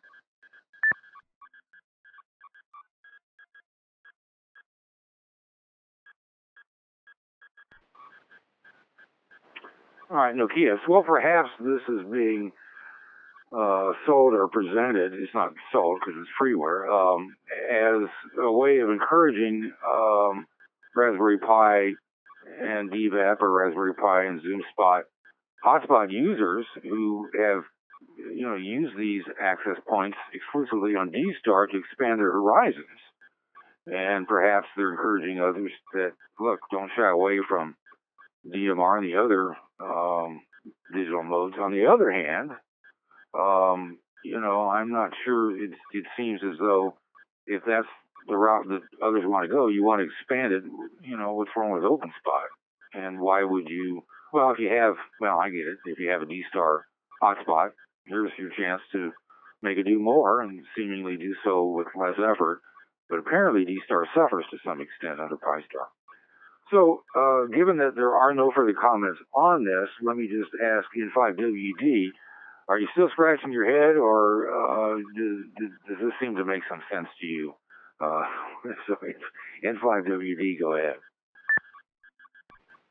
Yeah, N5WD, it does. I'm only on D-Star. I'm not active on any of the other digital modes, so for me it sounds like it's a non-entity. So I'll listen to all the hubbub and just truck along with my D-Star Commander. Thanks, N5WD. WE. Well, okay then. I understand that completely. WB5EKU, go ahead. Okay, N6HKH, WB5EKU. Okay. What I'm hearing a lot of confusion between hardware and software here. I think the two issues were being discussed, and it seemed to be melded together. Pi-Star software, Zoom board, Zoom Spot, Zoom, TV Mega, whatever, or hardware. They each do have their separate firmware on them that speaks to the Raspberry Pi, and that the MMDVM does have to talk to them. But to talk about both of them together, I think is very, very hard. I think you need to separate. We need to separate them, and I think a lot of confusion has been because they were going back and forth between the two. The Pi-Star, for someone just coming in and wanting to get on multi-mode, it's probably one of the easiest setups. Whether it works fully or not, hard to say depending upon the hardware you're using, depending upon the radio you're using to get into it. And as John pointed out with the different ones, if you want D-Star, by and large, hands down, D-Star Commander is the platform to run. If you want just D-Star, there's no question about that. I mean, it's rock solid. Bud did an incredible job with it. The other ones, and lose sight of the fact that a lot of this stuff is still in development. A lot of the software, including MMDVM, is still in development. So it's not all plug and play. You can't give somebody a brand new ham a test and say, hey, now your ham, here's your, here's all this, go out and, and make it work. And if they're not computer and radio savvy, then they're going to have some problems. So, all right, my 2 cents worth. N6HKH, WB5EKU.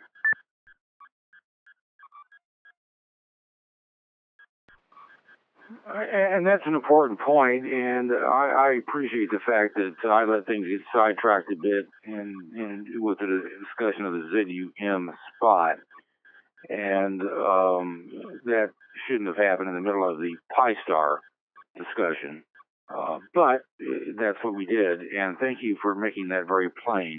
The Pi-Star has nothing to do specifically with any board other than those that it's that you can run it on, which includes a number of them, from the Raspberry Pi to the Pi Zoom Spot to the Nano Pi and the Pi Nano Air and others. So there's a variety of devices it can operate on, but Don is right on. It's not the device, unless your device is corrupted or somehow like that. It's the software.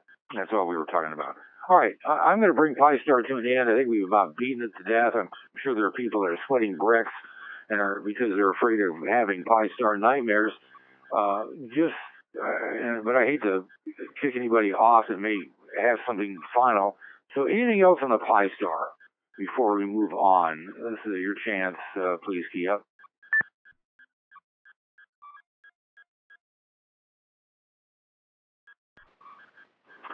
Okay, good enough. Well, I hope that this was enlightening, if not somewhat entertaining, for you guys on Pi-Star, and maybe some of the hubbub will die down. It still just kills me that you make a presentation on Pi-Star and that for let's say by a group for whatever reflector anywhere in the country, and then guess what? It won't connect to that reflector. That still fries me anyway. You'd think some testing would get done ahead of time, but oh well. So I look. Wait. K7REX may have joined us. I just can't wait to hear his story. K7REX, are you there? So go ahead.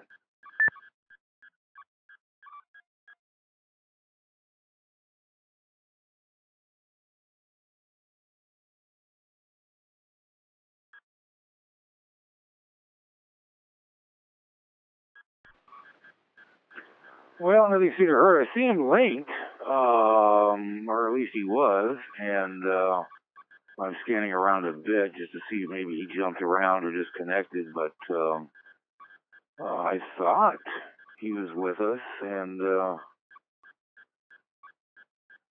yeah, he's on XRF002A, so, alright, well, I'll tell you what, K7REX and 6H gauge in the blind, when you're ready to go, key up, because we pause between transmissions. We don't want to leave you. Also, ZL1HN, let me just check to see if you're able to get into a repeater, maybe connect to a reflector, and because you missed everything important you had to say. ZL1HN, if you're ready to go, go ahead. If not, just don't key up and we'll move on.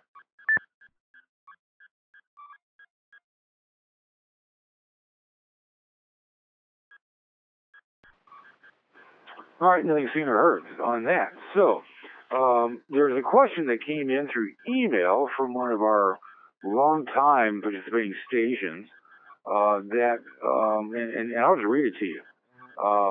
I can't connect to XRF XXX, which I presume would be any of the constellation reflectors, because he's trying to get into us with some DV using WinDV. That's the best, and that's all I have. And so perhaps we can throw out some suggestions. He is listening to us on Broadcastify, so any help you can give to him. He's trying to connect and he just cannot, is all it says, to any of the constellation reflectors using some DV and WinDV. Anyone with suggestions to help in 3WZU connect and connect and participate in the roundtable. Stations, please key up.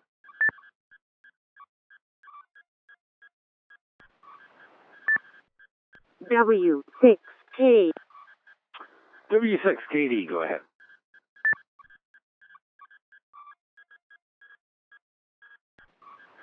Well, two things come immediately to mind. First of all, WinDV, the host files that ship with WinDV when you download it from DutchStar.eu are years old. They're extremely out of date. Or at least the last time I looked, they were. I don't think that's changed. So the first thing is to make sure that your host files are up to date at least for the reflectors you're trying to connect to, and those host files are located in the same directory that WinDV is installed in. The file names are a little bit different than what we use on the Raspberry Pi hotspots.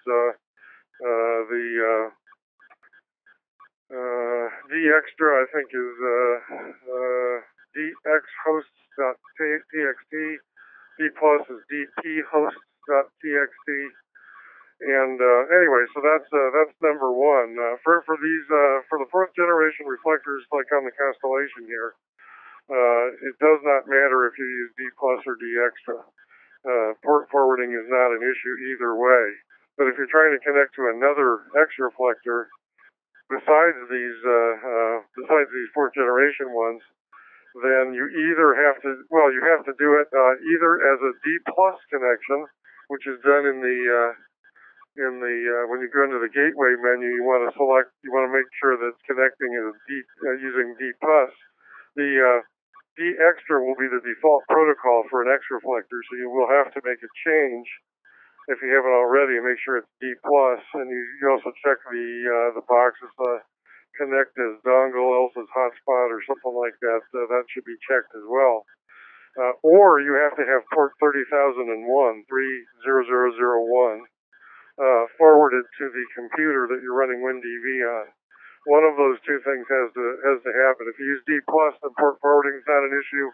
If you have port forwarding for port 30,001 set up to route packets coming into that port to your WinDV computer, that will also work if you're using D extra. So those are the things that come immediately to mind. W6K.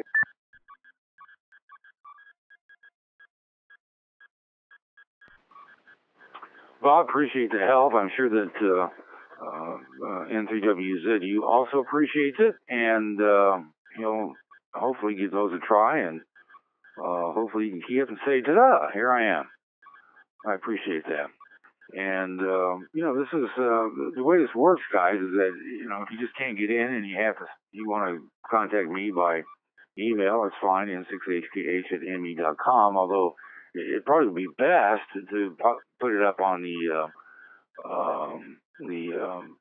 shout box on our roundtable.tech website so that we can all take a look at it. I'm watching there all the time, and there's been a number of stations that have posted things, and that way we can have people chewing on it, and not just me, and perhaps get an answer so that those listening by Broadcastify are welcome to post on the shout box or send me an email if you like, and help get you back on the air or get you on the air with equipment, especially this new stuff, because we like new stuff. Alrighty, let's take a moment now to get an update on 4K transcoding. That keeps marching right along, and the constellation of X reflectors, as serviced by the Kings of Digital System, OPS, it's just, moving along, and I thought it would be appropriate to see if there is an update, if at all. And I'm going to call on K6KD. This is his night tonight. I'm going to make sure that he uses the radio and burns through a bunch of batteries. So K6KD, anything new on 4K transcoding? 4K transcoding a la Kings of Digital. K6KD, go ahead. Well, it was demoed at the ham radio convention in Friedrichshafen, Germany last weekend, and went together very well. Just there's some little odds and ends behind the scenes, and once that's occurred, we should start to see it. Probably initially deployed in a limited way initially, and so not much more to comment about than that. But things going on behind the scenes. Back to that.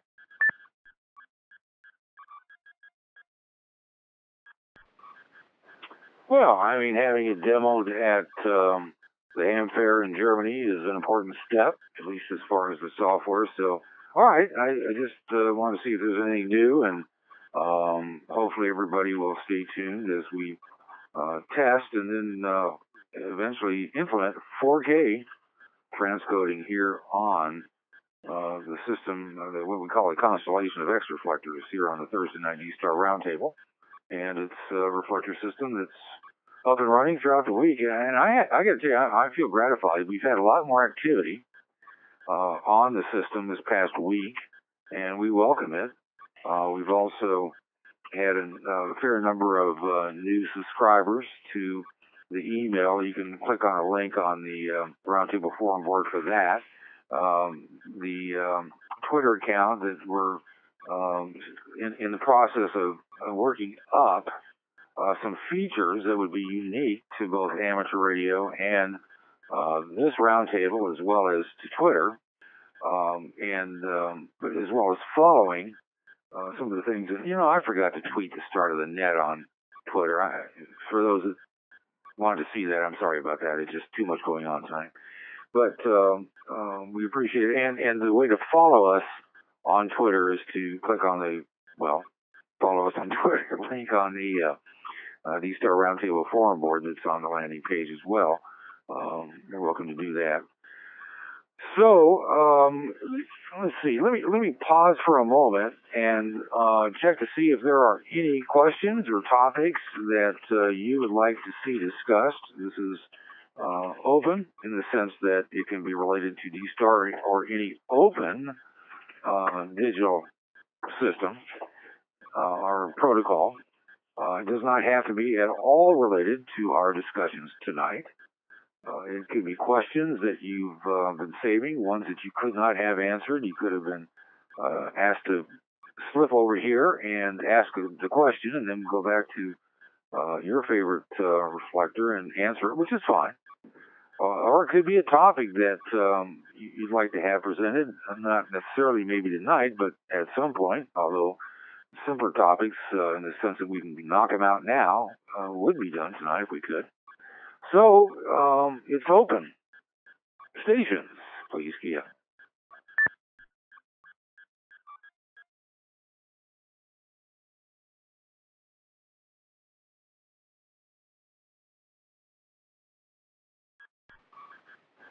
Alrighty, didn't see anything, so I take it that nobody has any questions. I haven't, just a minute. I've been on the phone all day today, and my throat's all hoarse. So if I have to pause for a moment, that's fine.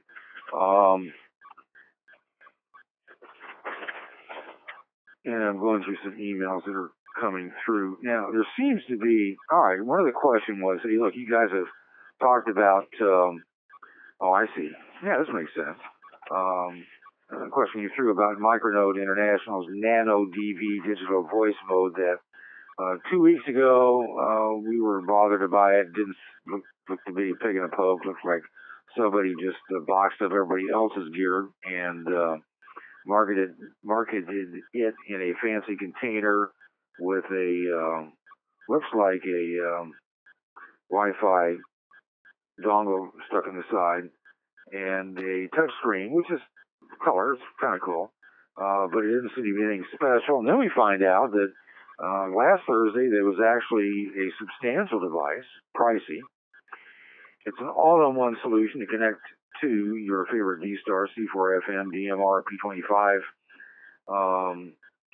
transceiver to the internet via your computer, and it was reviewed at length by QRZ. So this is not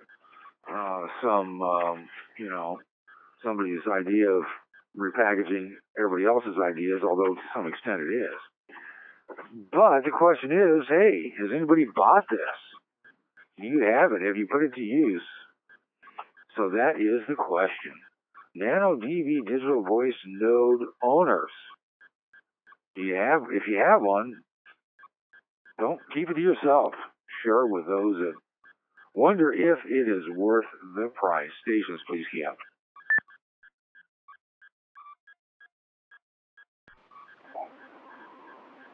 Okay, it doesn't sound like this thing's working.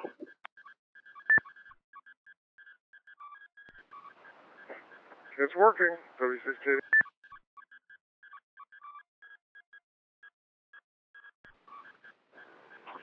KC6N and 6HKH. I presume that you're probably linked where you don't think you are. It's working, and we hear you. KC6N, anything for the roundtable? Go ahead.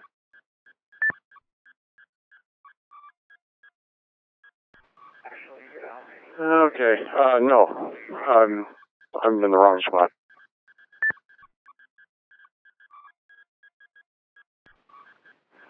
All right, Dave. Well, I suspected as such, and thanks for flying through. All right, stations, this is the open segment, and if you have anything, well, I did ask that nobody responded, but nevertheless, let me just check again. Any questions or comments? Well, no, questions that you'd like to have answered, please key up. We'll take them now. W6KD. W6KD, go ahead.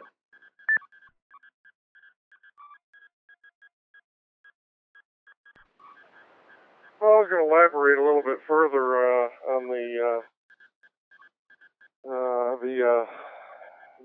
DV micronode or whatever. Is it the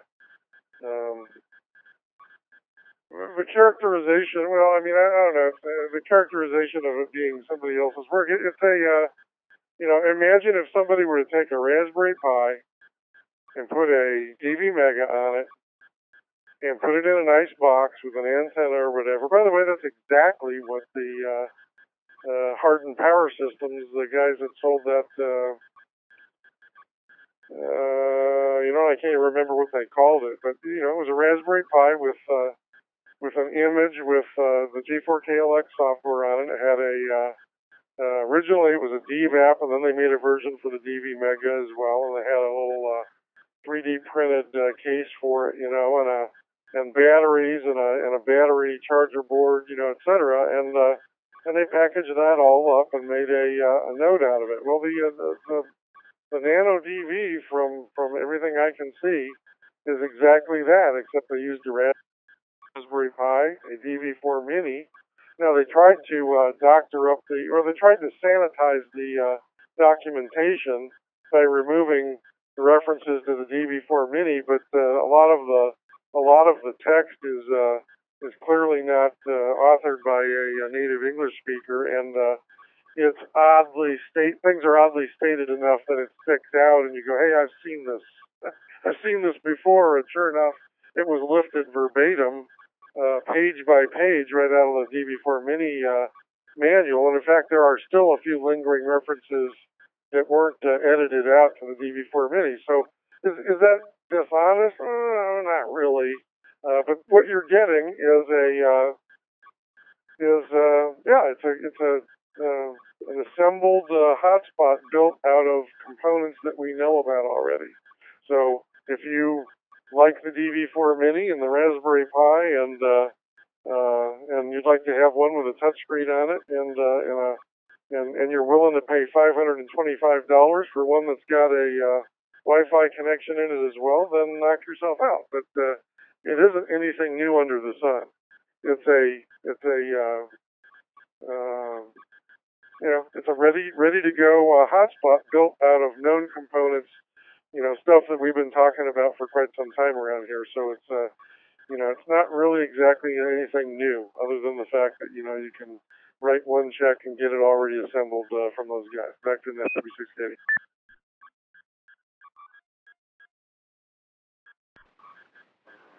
Appreciate that, Bob. Well, that may explain why it may not be in the hands of many.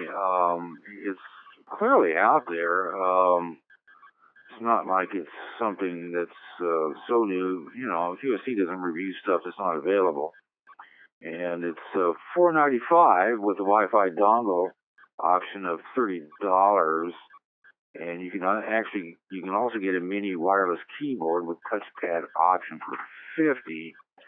The author of the QST review, which is from the August 2017 ARRL QST magazine digital, comments that the Nano DV is based on commodity hardware, as he calls it, quoting, a dual-core Raspberry Pi single-board computer with 1 gigabyte of random access memory combined with a DV4 Mini digital hotspot. It includes the Raspbian Linux operating system and DV4 Mini -compact software package developed by our friend Klaus, DL5KV.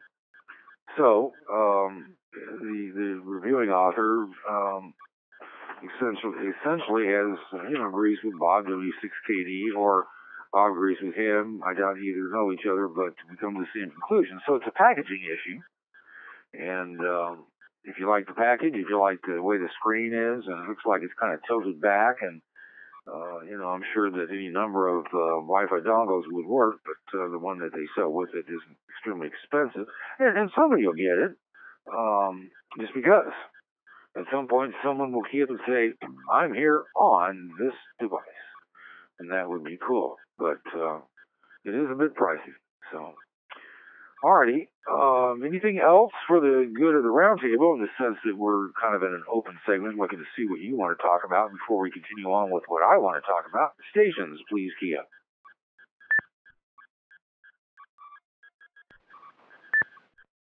W6KD. W6KD, go ahead.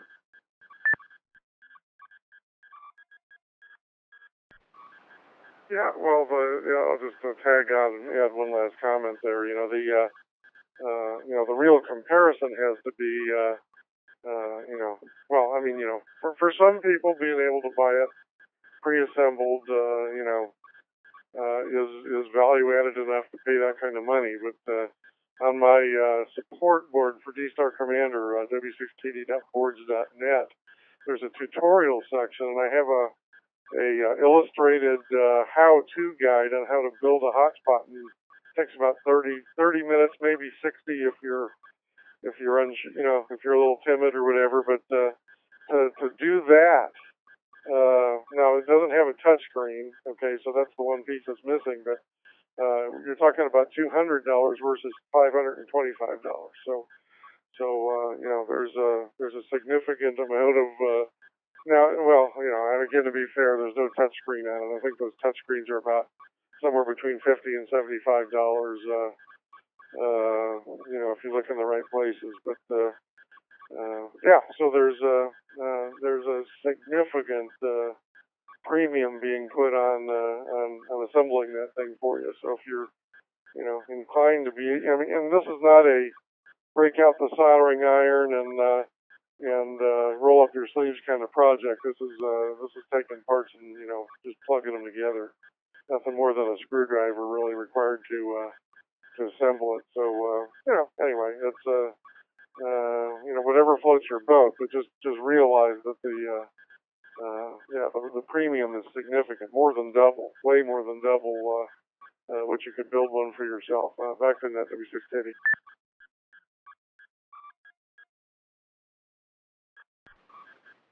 Well, it's a great observation, and I agree that many of us are into saving money, or another way to look at it, there's no reason to throw money away when you can do it for less. It's clear that all you get out of the touch screen is it uses Tide to VNC, although it's just their version of VNC. But that's all it is. You get the VNC D-Star configuration screen, the C4FM, and the DMR configuration screens, and it's all conveniently there in one place. But that's nothing unusual, because if you use your Android or iOS device or iPad or whatever, and you VNC into your either D-Star or multi-mode hotspot, you would configure them similarly, I presume. And the configuration screens don't seem to be uniquely different. They're just, configuration screens. But as you say, it's whatever floats your boat. Any further comments on the DV? Let me get the correct title here. There's too many nanos in this thing. Nano DV node. Anybody else explored it? Come to any other conclusions? And I said it looked like it was like a V-shaped utility case. That is the wrong description. It is just a rectangular box. It doesn't have legs in the back to hold it up. That is simply a top-down photo that's distorted somewhat to make it seem as if it's sitting on it's like a V with a slanted or a screen that's slightly elevated at the bottom, and that is not at all. That's a terrible photo actually. But anyway, not quite that trick. But you get what you pay for. Sometimes less than what you pay for. Further comments, please, Kia.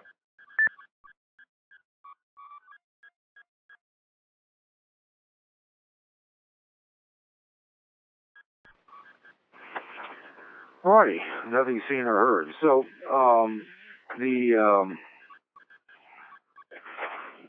just sorting through some last minute things that came through. I just, unfortunately, was away too much today, and I didn't get a chance to read everything way ahead of time. But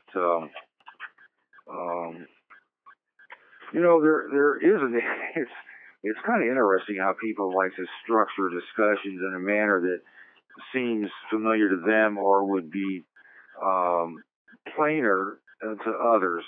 And when we talk about digital modes and where we're going to be in the future, and there just as Bob described earlier, W5EKU, when you talk about software, you can't talk about the hardware unless the software is designed for specific pieces of hardware, or hotspots, or actually more properly stated, access points. And similar, when we talk about digital modes and the the relations they're not going to have, the ability to communicate with other digital modes. There is a big divide between, and we should, and this writer describes that you should discuss the radios and the devices separate from the infrastructure. That is, you have this infrastructure that's being developed.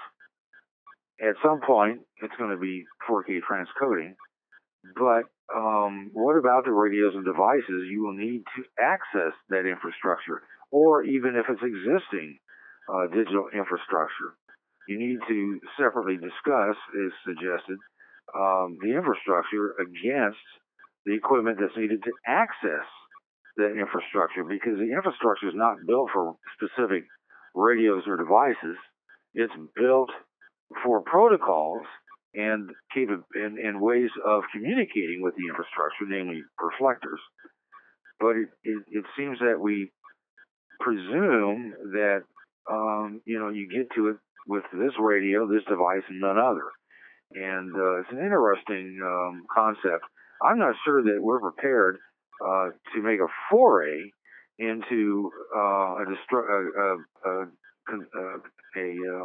discussion about generally digital mode infrastructure. We separated out on repeated occasions closed digital systems versus open digital systems. But as to the open digital systems, what is the infrastructure and what equipment choices do you need to make to access that infrastructure, especially, hang on,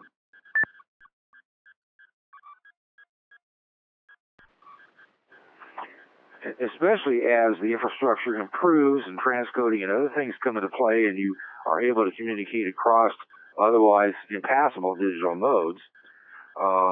Do you need to think now about the equipment that you should be buying? Can you continue to buy whatever comes up on the market, and are you going to get slammed as the X reflectors become improved and provide enhanced capabilities, not the least of which would be transcoding between digital modes? Or is what you own now going to be workable on it? Is the future pushing new gear and equipment towards it? Or is it actually looking towards accommodating what we have, and you're not going to need to do anything else different, and everything you have now today is going to be good 5 years from now? That's kind of the issue that's been, and it's an interesting way of looking at it. Let me just see if anyone wishes to comment on this. I'm not suggesting that we delve into this as a topic, although these are interesting topics. But still, any comments? Is there anything to this, and is it worth us working this up for a future topic? Does the writer here have a point? Stations, please key up. W6KDM. W6KD, go ahead.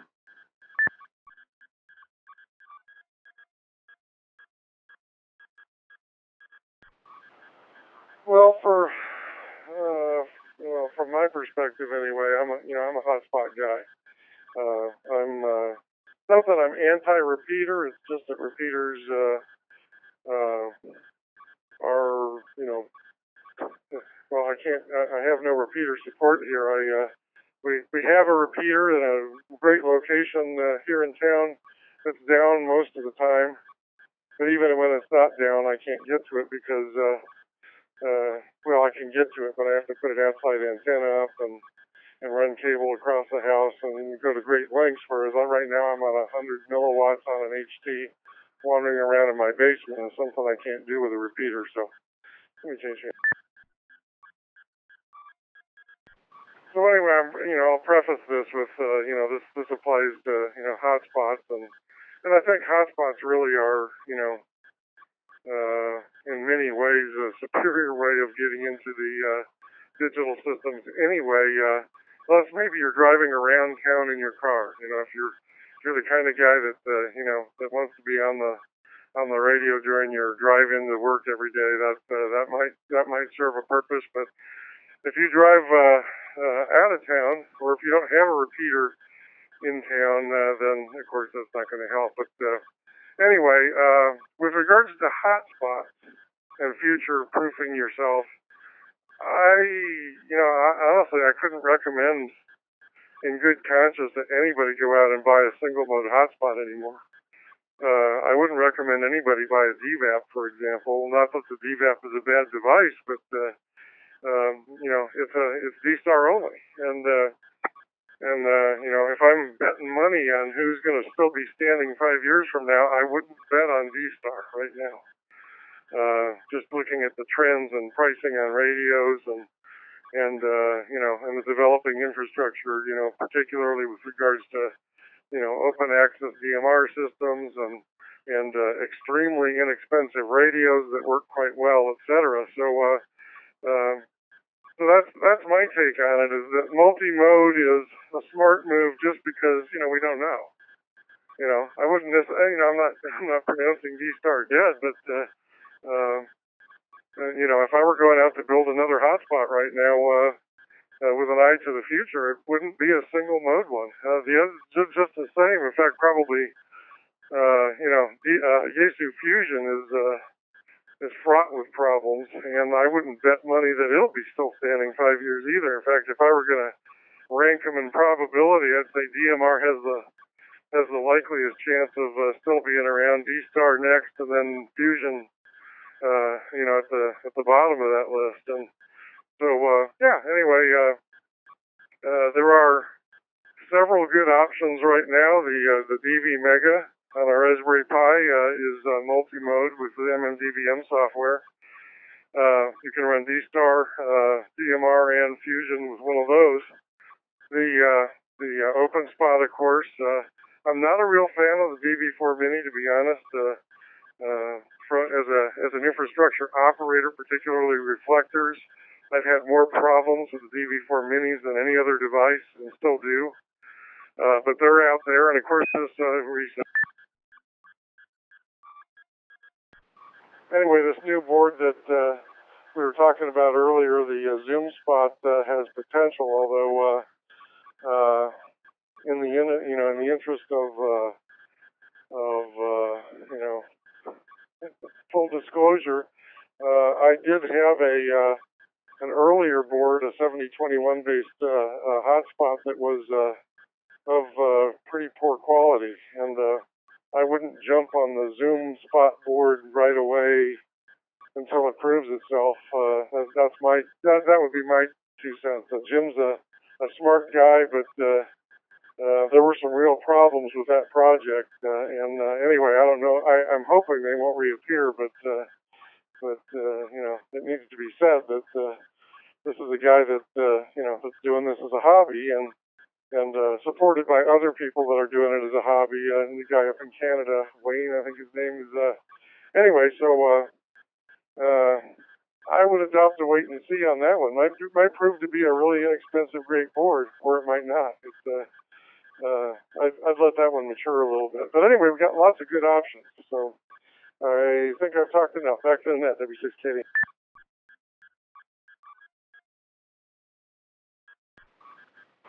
Bob, appreciate your comments. Stations who would also like to weigh in on this, please key up.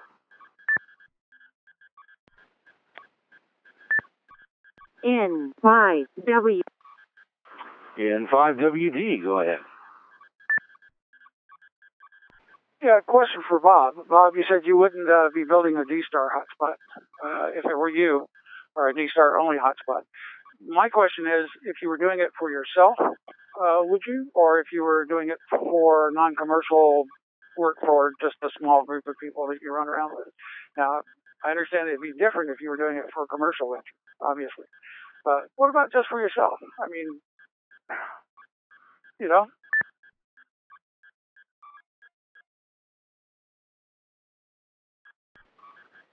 All right, W6KD, go ahead.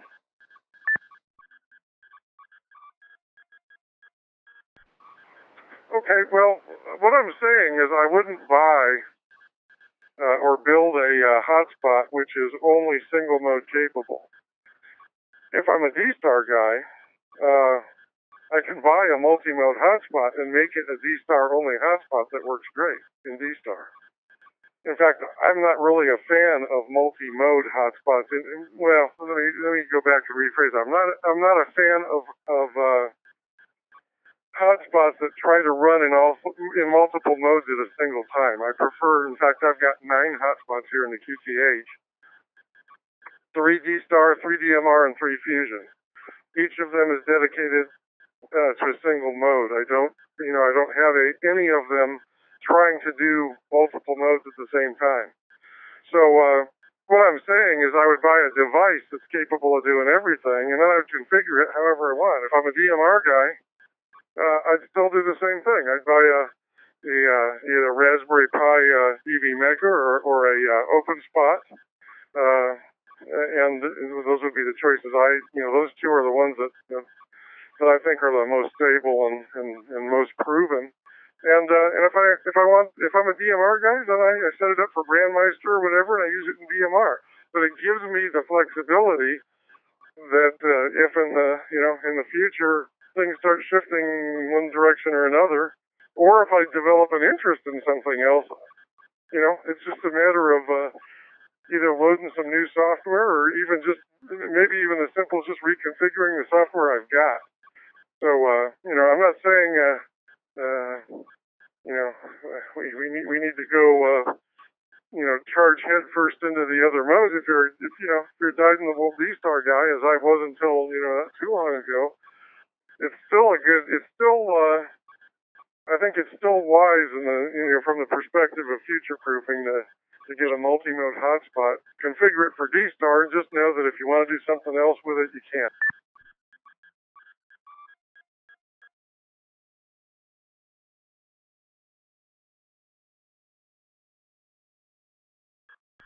Okay, fair enough. Thank you, Mike. You're welcome, Wayne. Thanks for the question. Stations with thoughts on this. You've heard a couple of controversial comments. What do you think? Please key up.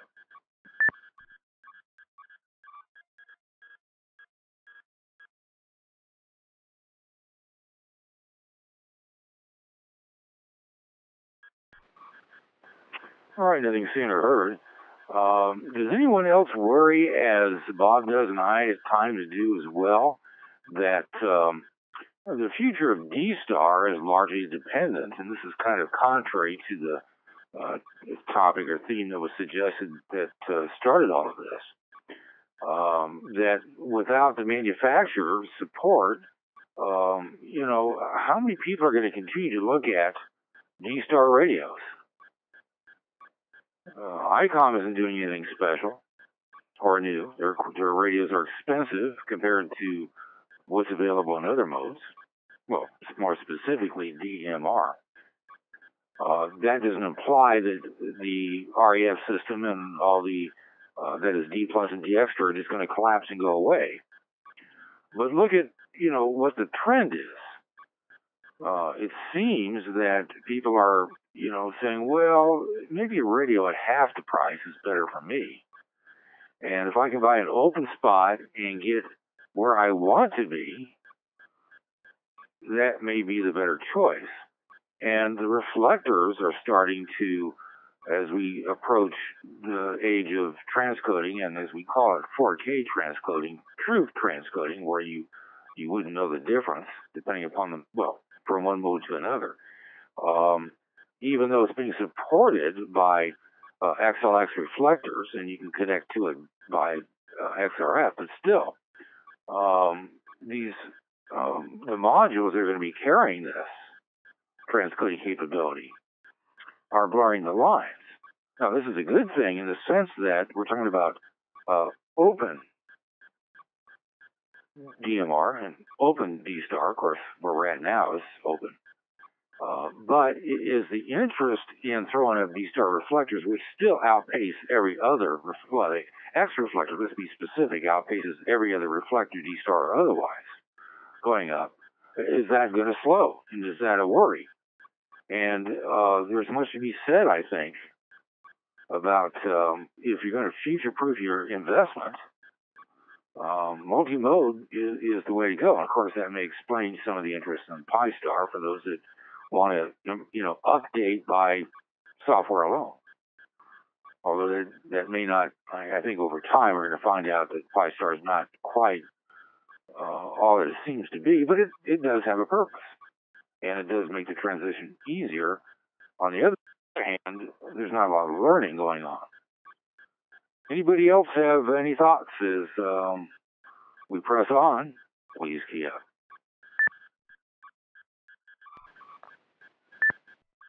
K6 W6KB. Uh-oh, maybe I misspoke. Well, that would be about right. Anyway, I have K6KD and W6KD. First to John, K6KD. Go ahead. No, not any misspeaking as far as I could tell. But a couple things. I wanted to kind of agree with what Bob said about the boards. The DV Mega is $129 from Gigaparts.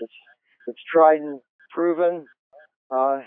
You can buy it from either Gigaparts or Amazon. Have it within a couple days. If there's any issue with it, they'll send you a return label. You send it back, get your money back, or they'll exchange it. No problems with new boards, but they are new boards, and every board had to be new at one point. But from what I understand, this board that we were talking about is close to the same price as the DV Mega, and I guess the DV Mega doesn't do P25 at this point, which to me is not a factor. And Goose may update the firmware anyway at some point to do that. So anyway, I think if you're going to spend $120 or thereabouts for a brand new design, particularly from a group that has I don't want to brag on them, but Bob did mention some spotty past. I would if I were recommending, I would go with the DV Mega. It's about the same price. It's tried and true, proven. The other point, I'm not concerned about when we talk about infrastructure, the D-Star infrastructure it sort of morphs into an open D-Star DMR infrastructure with a collection of reflectors. Some of the modules would be D-Star, some of them would be DMR, some of them would be both with transcoding. And I think that the one thing about this infrastructure compared to a Brandmeister, for example, is I don't know of major talk groups that are linked. Whereas with the reflectors, we've got it's a consortium of linked reflectors, not just a constellation, but all around the world. We've got reflectors linked all around that are predominantly D-Star, but will become a mixture. And even though the access methods with the radios will, I think, favor DMR with the transcoding, I think it's still worth getting a D-Star radio just for the flexibility if you want to go to every D-Star module, but probably it'll evolve so the content that you want to listen to mostly will be on reflectors that are that have somewhere in the mix a transcoding module. So anyway, that's my 2 cents. Back to you, Mike.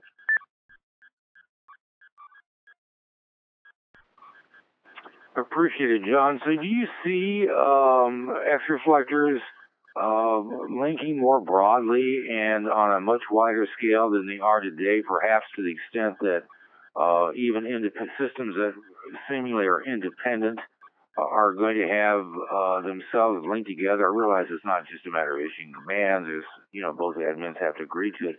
But do you see that being part of the overall scheme, not just transcoding, but you key up, let's say, here, and you're actually on a reflector that is persistently linked, who knows where around the world? Do you see that coming up, or is that just not something that's realistic? K6KD, go ahead. Well, we already have it now. For example, let me just take a look at the the XRF002 board, and let's see something here. Yeah, I mean, one of the reflectors that's persistently linked is located in Austria, and on that same module that's linked to the D-Star roundtable is linked to other reflectors and a whole bunch of repeaters in Italy. And I think probably more people are listening. Maybe I know I've talked to some of them in Austria, and they I think they like to listen, but they're the language thing causes them they pause. But no, we're already seeing that. I don't know that it's going to get more. It'll probably be just maybe clusters of reflectors. But it's a flexibility that the other modes don't have right now.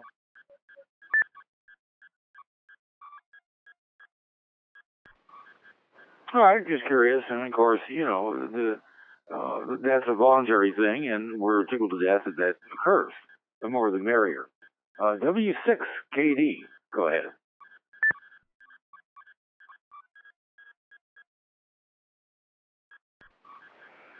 Yeah, I was going to throw out John and I have had this discussion before.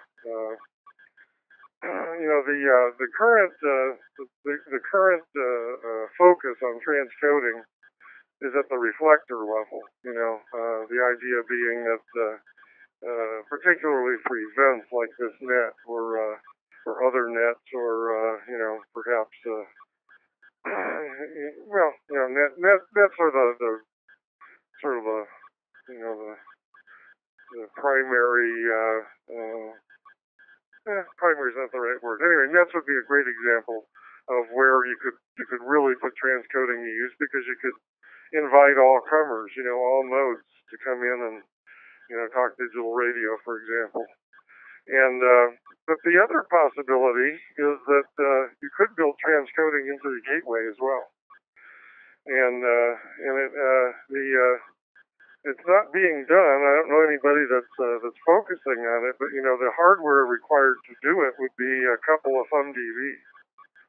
So about $250 worth of hardware that you'd plug into, say, a Raspberry Pi 3, I think would have enough horsepower to do it, in conjunction with the Ambi chips that are built into those thumb DVs, and that would give you the ability to use a single radio and go to all modes through your gateway. And that's a possibility. Somebody could actually develop a specialized hotspot device. In fact, it's got a couple of Ambi chips on it. It will cost considerably less than plugging two thumb DVs. Excuse me. Let me reset. W6K. Anyway, so that's a possibility too. Is that you could have transcoding right there at the gateway level. Now, whether or not that'll be practical, I don't know, because if I'm a D-Star user and I want to be able to work DMR, it's cheaper right now. Instead of even if I could go out and buy a couple thumb DVs and make it happen, it's cheaper to just go buy a $90 DMR radio. Now I got DMR capabilities. I don't need a $250 hardware hotspot that can transcode. I just have both radios now. But anyway, that's a possibility. The open spot already translates back and forth between DMR and Fusion, and I say translate as opposed to transcode because the codec that's used for Fusion and for DMR is the same. So all you have to do is take the payload out of the packet and reformat the packet, for the other formats. You take a DMR stream and you take the Ambi data out of it and then repackage it in the Fusion format and send it out, and the Fusion radio will decode it just fine.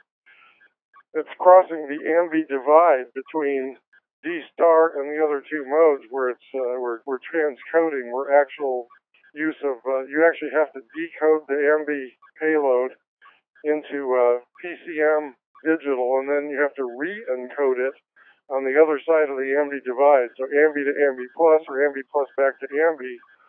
So D-Star is separated from the other three, as I say, three modes, P25, actually four modes, NXD, MV25, Fusion, and DMR are all MV+. And D-Star being the oldest and most proven mode is also using an older codec because it came around a lot earlier. So anyway, lots of interesting possibilities, and they would be really interesting, if some hardware designer sat down and built a hardware hotspot with the chips built in, because that would bring the cost per unit down to something that would be interesting, I think, to people. So just thinking philosophically, since we're getting late in the net, W6KD.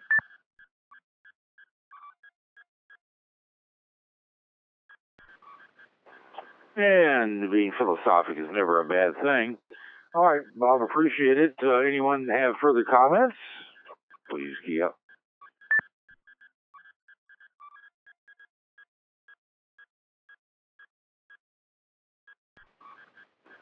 Alrighty, well, we'll be talking about this more in the future. Those that live and breathe by D-Star, I'm part of that crew.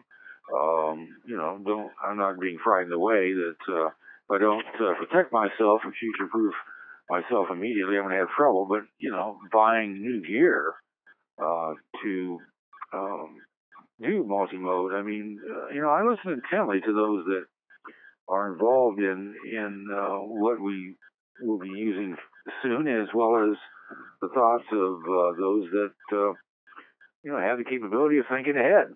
What can we expect next?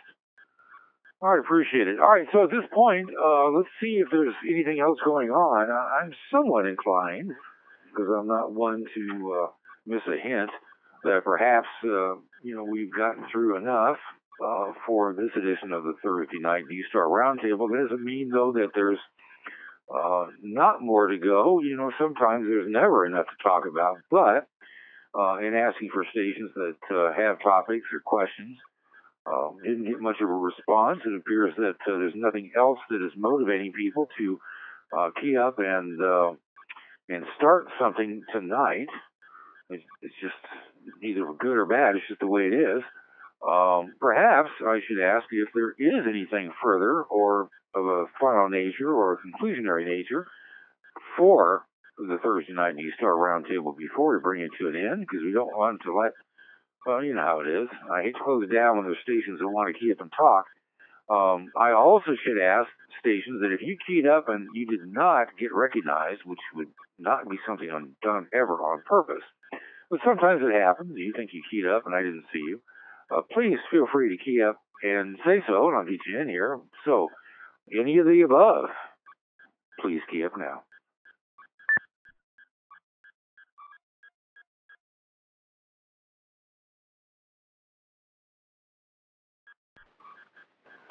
Any hand sitters? Anyone that holds back until the last moment? Consider this to be next to the last moment. Please key up.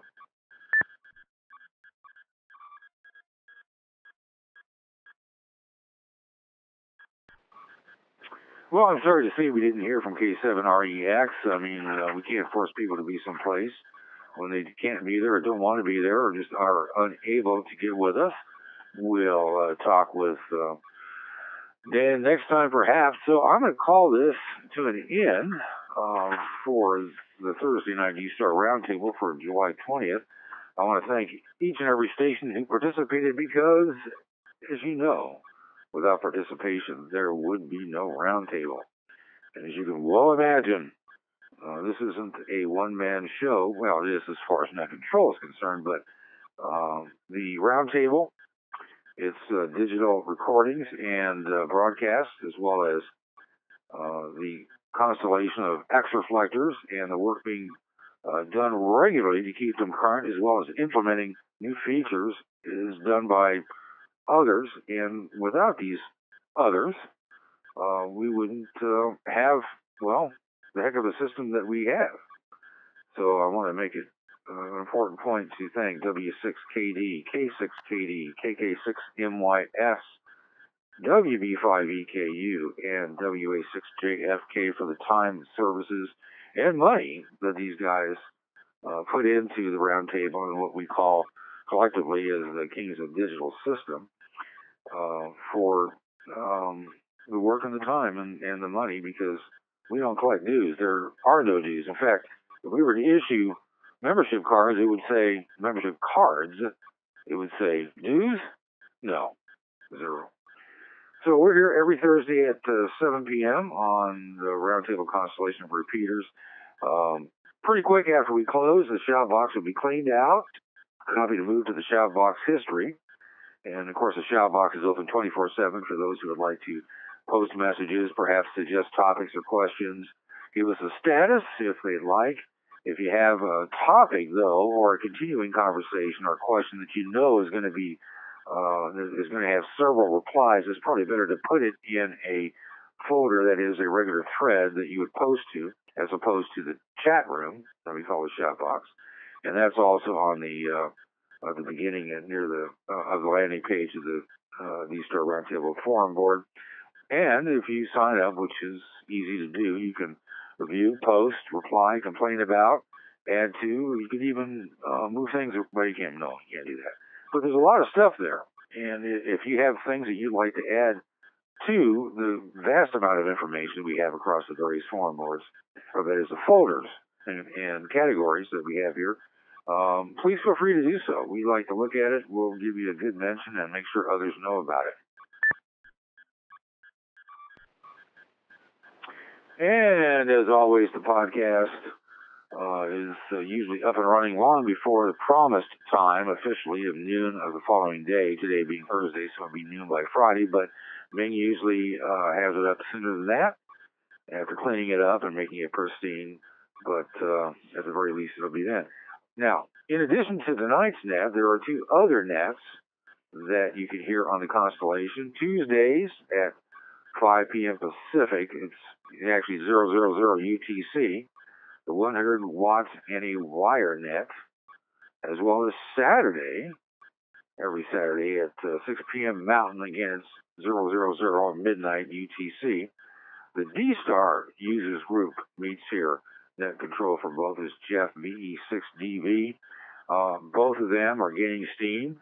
We congratulate both of those groups of making the leap from the Legacy D Plus over to the new and future forward-looking, I should say, X reflectors, and they're getting a lot of interest both from their crowd that is trying to make the peel away from just repeaters to hotspots, as well as the people that hang around and listen here that occasionally key up and join them, and you should do so as well. We have other nets that have shown interest in using the Constellation. Just email me if you would like to bring your net, whether an existing one or a new one here, and check to see if we have slots to put it on, which is, except for the 3 nights where there are other nets, we could probably accommodate that in 6hkh@me.com. Please also give another quick look, if you like, to subscribing to the email system, both the weekly flyers, which today did not go out because I got bogged down into the stuff, and monthly newsletter, which is it's getting close to going out, as well as the Twitter account for the D-Star Roundtable. That's, active now, comment, we can alert you, but more importantly, it's going to be implementing some pretty cool features. So you might want to just follow on there and then hang on to your seats. So without further ado, I'm going to take a break. I have got to now go down the hallway, and I'm going to do so. But I'll be back later, and certainly feel free to come on and join us on the Constellation of X Reflectors anytime. We're always open for business, and we enjoy stations that key up and say, I want to talk D-Star. That's why we're here. So everybody have a great weekend. I look forward to talking to you on D-Star. Good night. In 6HKH. K7REX. K7REX. Yeah, I knew this would happen. The moment we closed, there you are, Dan. Hey, well, at least you're in with us. Thanks for keying up. Hi, Mike. I won't hold you. When I got up to the cabin, I was greeted with fire trucks, helicopters, and Borax bombers. We had a forest fire going, and Took a while to get in here because of that. They got the fire calmed down. They've got tanker trucks out there now, keeping it in control. And here I am on the air, late but here, and I'll keep it short because you got to get down the hallway. K7REX.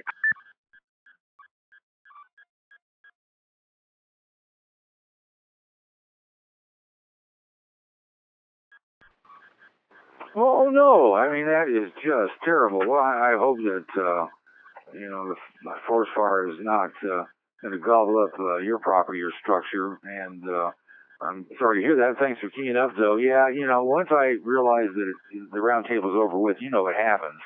I started looking forward to doing what probably I could have done quite earlier on, but I somehow put it off, and but now if I don't, there's going to be trouble. And all right, well, listen, give us a report on how that went, and maybe we can pick you up and hear your story next Thursday. Thanks for keying up, even if it's at the last minute. All right, I'm going to take a break, but I'm not disappearing. N6HKH. At my K7REX, and I'll just hold it loose here for a little bit. Anybody wants to chat? K7REX.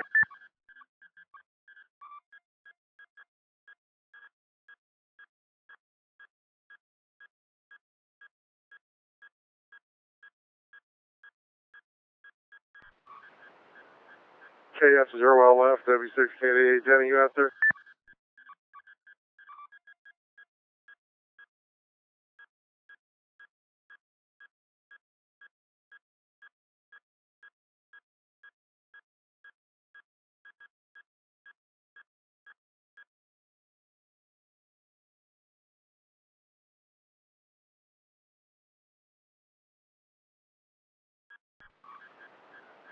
KF0LF, W6KD.